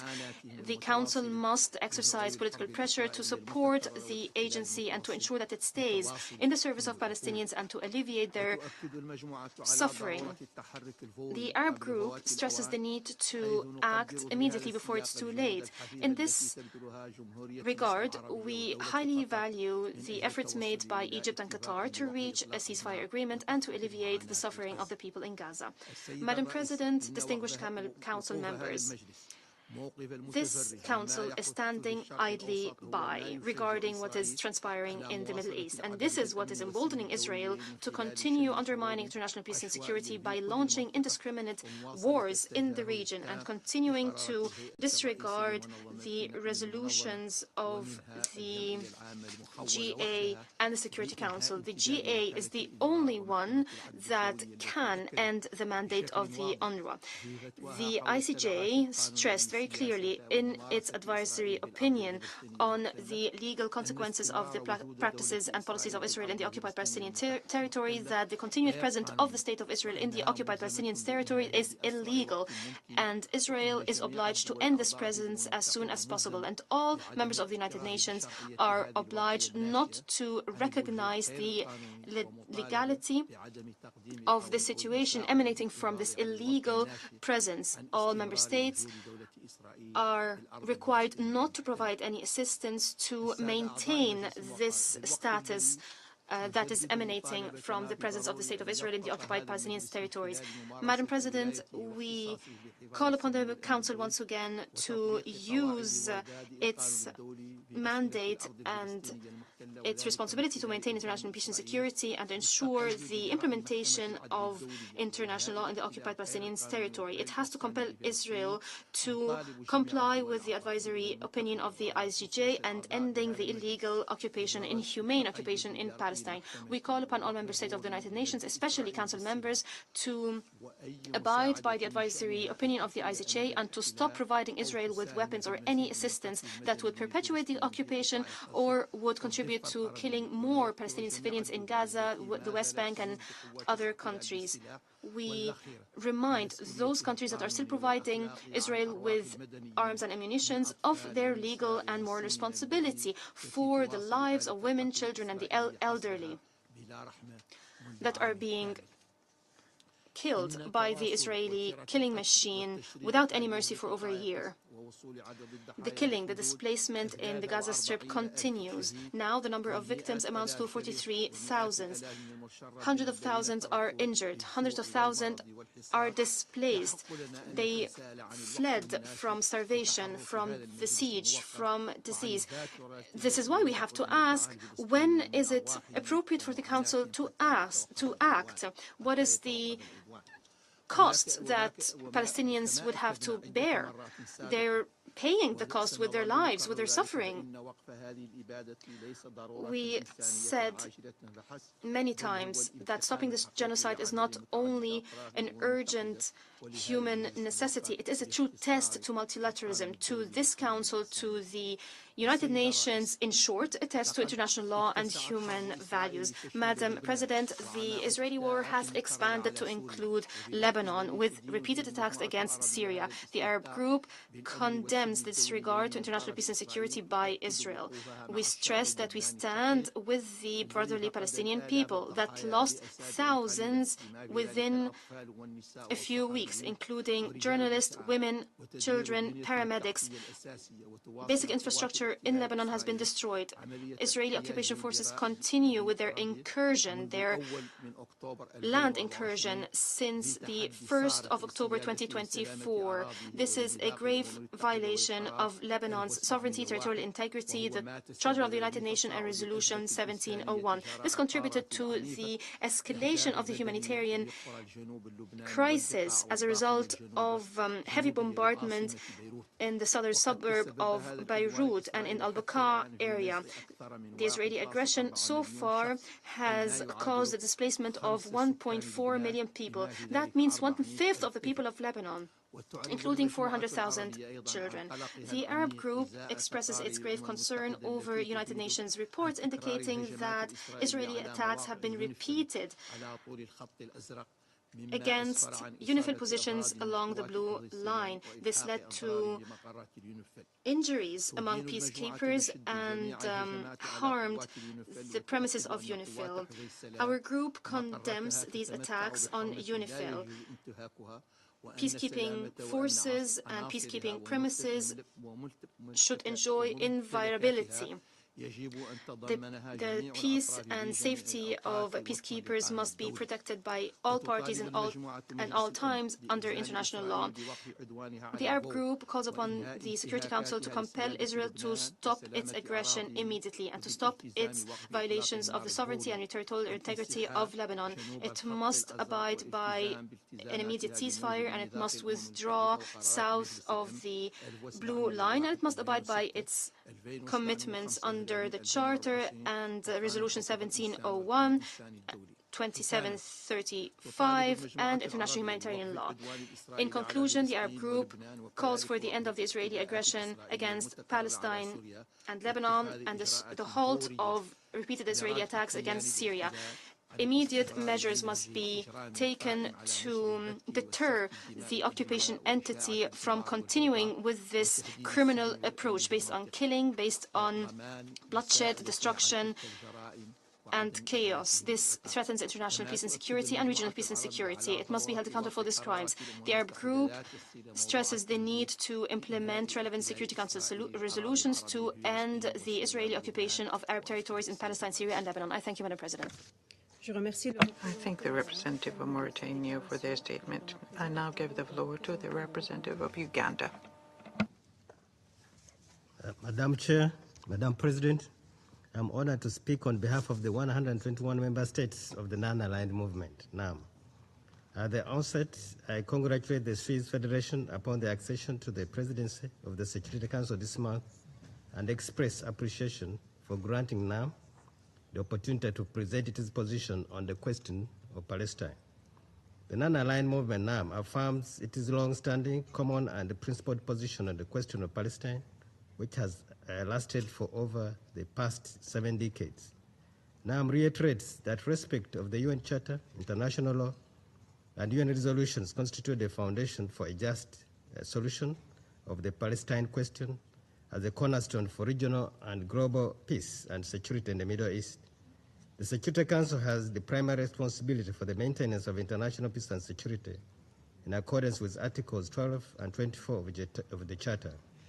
The Security Council must uphold its mandate to maintain international peace and security and must act to implement its own resolutions. The question of Palestine cannot be the exception to international law and to the authority of this Council. NAM calls on the Security Council to overcome its paralysis on the Palestinian question, to justly resolve this protracted conflict and tragic injustice. This peaceful resolution of the question of Palestine is central for the establishing wider peace and stability in the Middle East, and is an issue of wider concern for the international community as a whole and for global peace and security.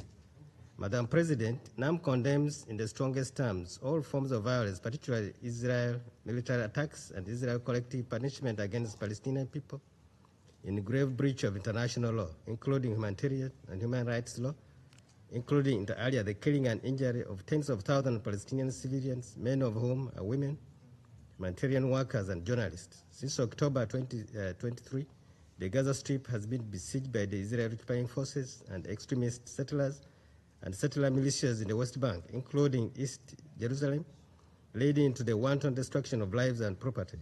NAM demands an immediate and complete cessation of all forms of violent repression and the illegal Israeli policies and practices against Palestinian people and other nations in the region.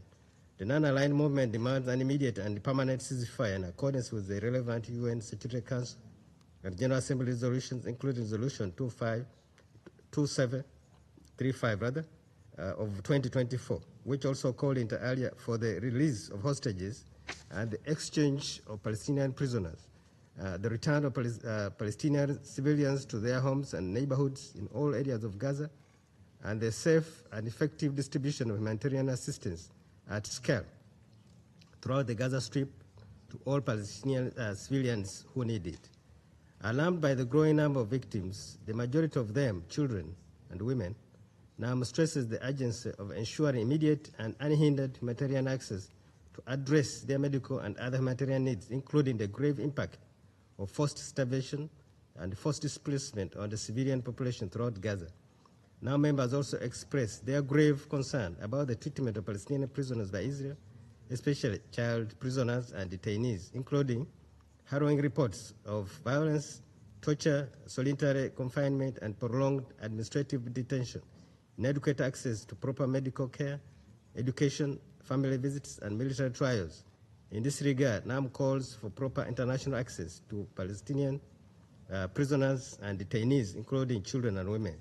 NAM expresses support for the ongoing diplomatic efforts by the Arab Republic of Egypt, the State of Qatar, and the United States to reach an agreement for an immediate and permanent ceasefire. We also make a collective call to immediate steps to be taken to hold the provision or transfer of arms, munitions, and related equipment to Israel and the occupying power in all cases where there are reasonable grounds to suspect that they may be used in the occupied Palestinian territory, including East Jerusalem, in order to ensure an urgent ceasefire, as stipulated in General Assembly Resolution AS 10/24 of 18 September 2024. NAM recalls Security Council Resolution 2334 of 2016, which provides for a viable path to peace, setting forth the essential requirements and parameters for the realization of a just outcome on the basis of a two-state solution based on the June 4, 1967 lines, and ensuring the fulfillment by the Palestinian people of their inalienable rights, including self-determination and the independence of the state of Palestine with East Jerusalem as its capital, and a just solution for the plight of the Palestinian refugees in accordance with General Assembly Resolution Y94 in bracket 3. Similarly, the member states of the movement continue to call for full respect for and implementation of the provisions of Resolution 2334 of 2016 and all other relevant resolutions regarding the complete cessation of all Israeli settlement activities and the status of the occupied East Jerusalem. In this regard, NAM expresses grave concern about the deteriorating situation on the ground, which has made has been marked by an escalation of Israeli settlement activities, in a grave breach of international law and rising violence, provocation and incitement, particularly settler violence and terror, leading to countless human rights abuses and violations of international law. Action must be taken immediately to help de-escalate this volatile situation. That must include a halt to all unilateral, unlawful measures by Israel, the occupying power, in the occupied Palestinian territory, including East Jerusalem. Actions that violate the Security Council resolution, including violations of historic and status quo of Jerusalem and its holy sites, are provocative, dangerous, and destroy the prospects for peace. NAM reiterates the call for full respect for historic and legal status quo, for the historical Hashemite custodianship over the Christian and Muslim holy sites in the city, and for the protection of the sanctity of the holy sites, and for all relevant provisions of international law and Security Council resolution.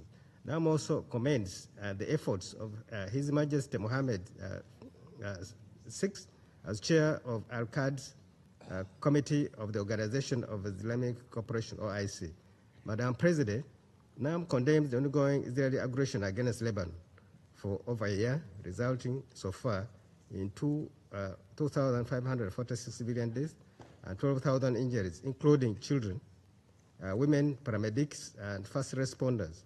This aggression has so far caused the displacement of more than 1.2 million people, equivalent to 1/5 of Lebanon's population, including 400,000 children, and widespread destruction of civilian infrastructure. NAM strongly condemns Israel's ground invasion of Lebanon launched on October 1st. These violations constitute blatant breaches of the UN Charter, international human rights law, and international humanitarian law, and of Lebanon's sovereignty and territorial integrity, as well as violation of Security Council Resolution 1701 of 2006. NAM further expresses deep concern regarding UN reports of Israeli direct attacks on UNIFIL positions along the Blue Line, which have occurred on multiple occasions, resulting in injuries to peacekeepers and damage to UNIFIL installations.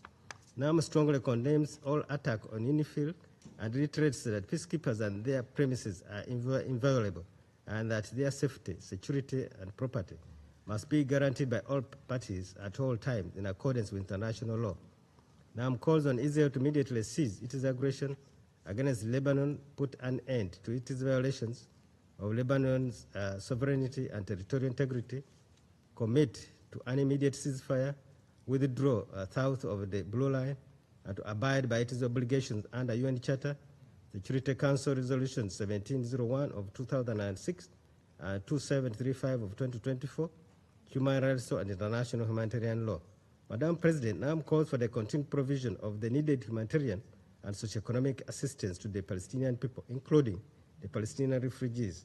The movement reaffirms the continued indispensability of the United Nations Relief and Works Agency for the Palestinian refugees in the Near East, UNRWA, along with other United Nations agencies and international organizations, in alleviating their plight and safeguarding their rights, and urges the international community to unequivocally support their continued operations. Furthermore, NAM rejects the legislation by Israel and Assad to close UNRWA operations as an unprecedented assault on the United Nations Humanitarian Agency and on the United Nations as a whole, in a direct violation of the Charter, numerous international conventions, including the 1946 Convention on Privileges and Immunities of the United Nations and relevant resolutions.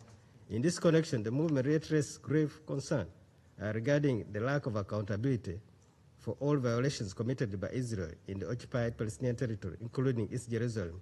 Israel must comply with international law and must be held to account for its blatant contempt of this Council, the General Assembly, and the ICJ, and for the grave breaches of its international legal obligations. Now member states therefore continue to call for international action to ensure a cessation of hostilities, the protection of civilians, and accountability for the violations of international law. About the situation in occupied Syrian Golan, the movement reaffirms that all measures and actions taken ought to be taken by Israel, the occupying power, such as it is legal decision of 14 December 1981 that proposed to alter the legal, physical, and demographic status and institutional structure, as well as the Israeli measures to apply its jurisdiction and administration there, are null and void and have no legal effect. In this regard, in line with NAMO's principled position, the movement once again demands that Israel abide by the Security Council Resolution 497 of 1981 and fully withdraws from occupied Syrian Golan to its 4th June 1967 borders in implementation of the Security Council Resolution 242 of 1967 and 338 of 1973. Now, member states also emphasize that Israel must withdraw from all Lebanese territories, including Sheba Farms, the Kachuba Hills, and the occupied lands of the outskirts of the town of Al-Mari, which partly includes the urban expansion of the village of Gaza, in accordance with the relevant UN resolutions, particularly the Security Council Resolution 1559 of 2004 and 1701 of 2006. To conclude, Madam President, the movement seizes this opportunity to reiterate its call for collective international efforts to uphold international law to bring an end to this grave and historical injustice. Now, member states reaffirm their commitment to promoting a just, lasting, and comprehensive and peaceful solution to the question of Palestine in all its aspects in accordance with international law and relevant United Nations resolutions.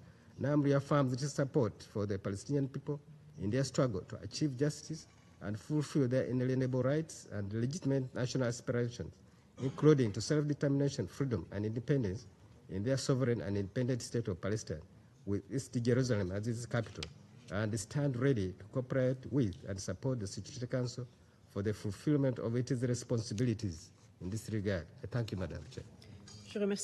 I thank the representative of Uganda for their statement. I now give the floor to the representative of Saudi Arabia. Thank you, Madam President.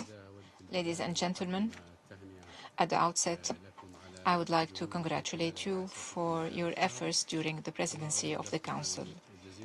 We also thank you for convening this session, which deserves the attention of the whole international community. I also thank Mr. Wennesland, the UN Special Coordinator for the Middle East peace process, for his valuable briefing, and we value his efforts and constructive work in this regard. Madam President, 2 years into the Israeli war against the Gaza Strip, we are still witnessing an escalation in violence and killing, a deterioration of the humanitarian situation day after day. The occupation forces wouldn't have persisted in perpetrating these crimes if it weren't for the lack of accountability and the failure of the Council to shoulder its responsibilities. The failure to achieve progress in ending conflicts is deeply concerning. It raises legitimate questions about the failure of the global system to end aggression, as we have seen in Gaza. As we watch the suffering of civilians, particularly women and children, there is an urgent need to act immediately towards a ceasefire and the delivery of humanitarian assistance. The war waged by the occupation forces have led to unprecedented levels of humanitarian suffering for the people of Gaza. This war has included major crimes, immense destruction, deliberate killing, the systematic displacement, intentional starvation. The war wasn't limited to the Gaza Strip. It was expanded to include Lebanon. And here it is important to reaffirm the need to respect the sovereignty of Lebanon in line with the UN Charter and international law. Madam President, my country had cautioned against the ongoing Israeli aggression and of its repercussions on regional and international security. We called for putting an end to the Israeli aggression, which is obstructing peace. Since the onset of the crisis, my country called for an immediate ceasefire and for an unfettered delivery of humanitarian assistance, for the release of hostages and a serious commitment to lasting peace. The Kingdom reiterates a strong rejection and condemnation of all the heinous Israeli crimes committed against the brotherly Palestinian people. The recent crimes committed against the defenseless civilians in the Gaza Strip are yet another episode of the suffering of this brotherly people, a suffering that has been going for decades now. The wanton Israeli aggression since last year has claimed the lives of tens of thousands of civilians civilians, most of whom are women and children. It caused the injury and maiming of hundreds of thousands and the displacement of 2 million people from the Gaza Strip. Aware of the seriousness of the situation, the Kingdom has hosted the joint Arab-Islamic Extraordinary Summit in Riyadh on the 11th of November 2023. The summit adopted resolutions calling for ending the bloodshed and for the delivery of assistance without obstructions, and called for answering the legitimate demands of the Palestinian people, including the establishment of their independent state. The Kingdom presided over the ministerial committee entrusted by the Arab Islamic Summit to visit several countries in order to call the international community to shoulder their responsibilities to end the Israeli aggression and protect civilians. In the context of our efforts towards the recognition of the independent Palestinian state, the Kingdom announced last month, along its partners in the Arab Islamic Ministerial Commission, the Kingdom of Norway and the EU, they announced the establishment of the Global Alliance for the Two-State Solution, out of our belief that granting the Palestinians the right to self-determination is the only way to achieve a lasting peace. Riyadh will also be hosting the first meeting of the alliance tomorrow, Wednesday, the 30th of October. I seize here the opportunity to invite all the states to join this alliance. In the same vein, the Kingdom welcomed the adoption by the General Assembly of a resolution stipulating that the State of Palestine is fully qualified for a full membership at the United Nations. My country had also welcomed and commended the decision taken by the Kingdom of Norway, the Kingdom of Spain, the Republic of Ireland, the Republic of Slovenia, and the Republic of Armenia to recognize the State of Palestine. The Kingdom calls upon the other states to follow suit and bilaterally recognize the State of Palestine.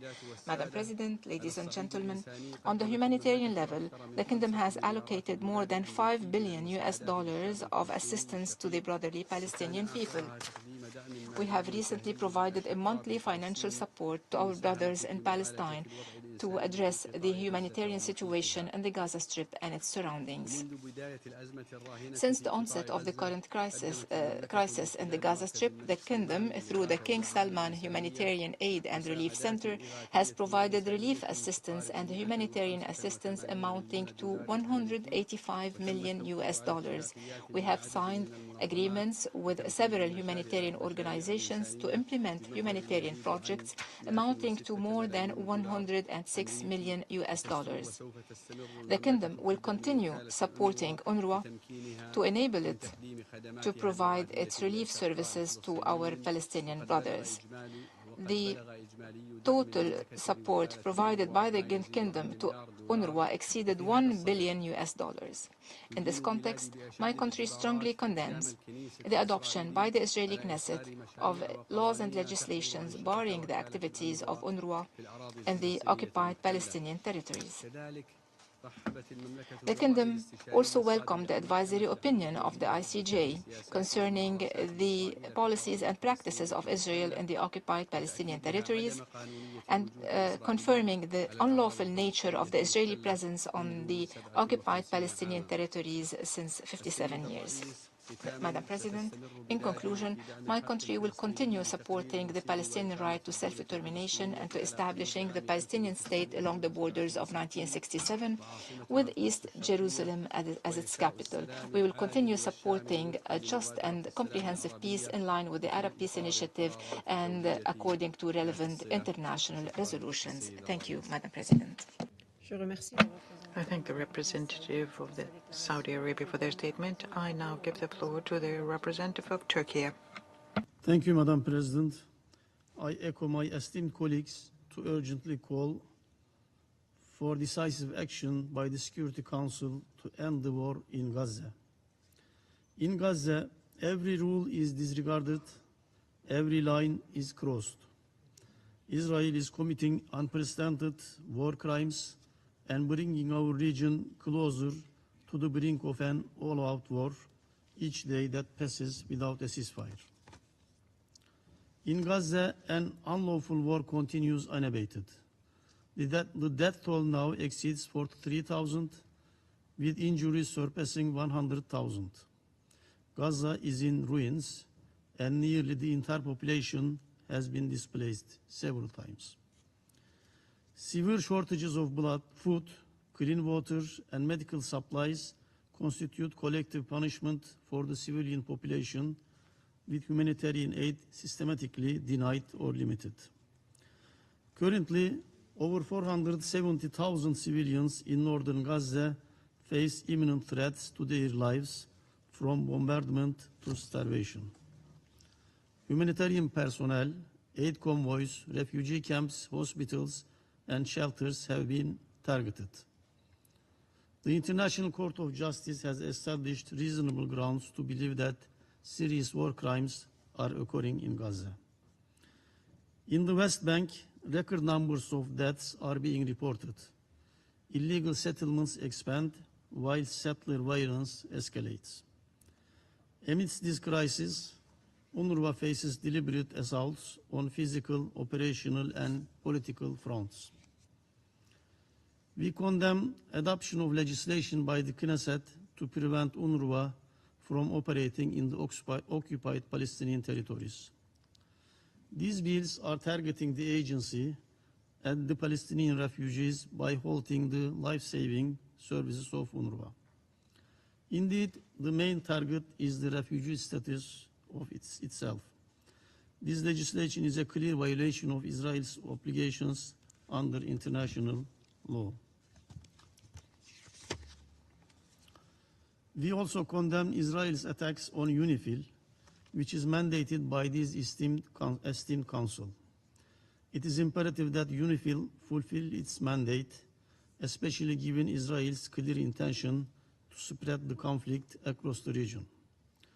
Following its massacres in Gaza and the West Bank, Israel is now inflicting harm on Lebanese civilians.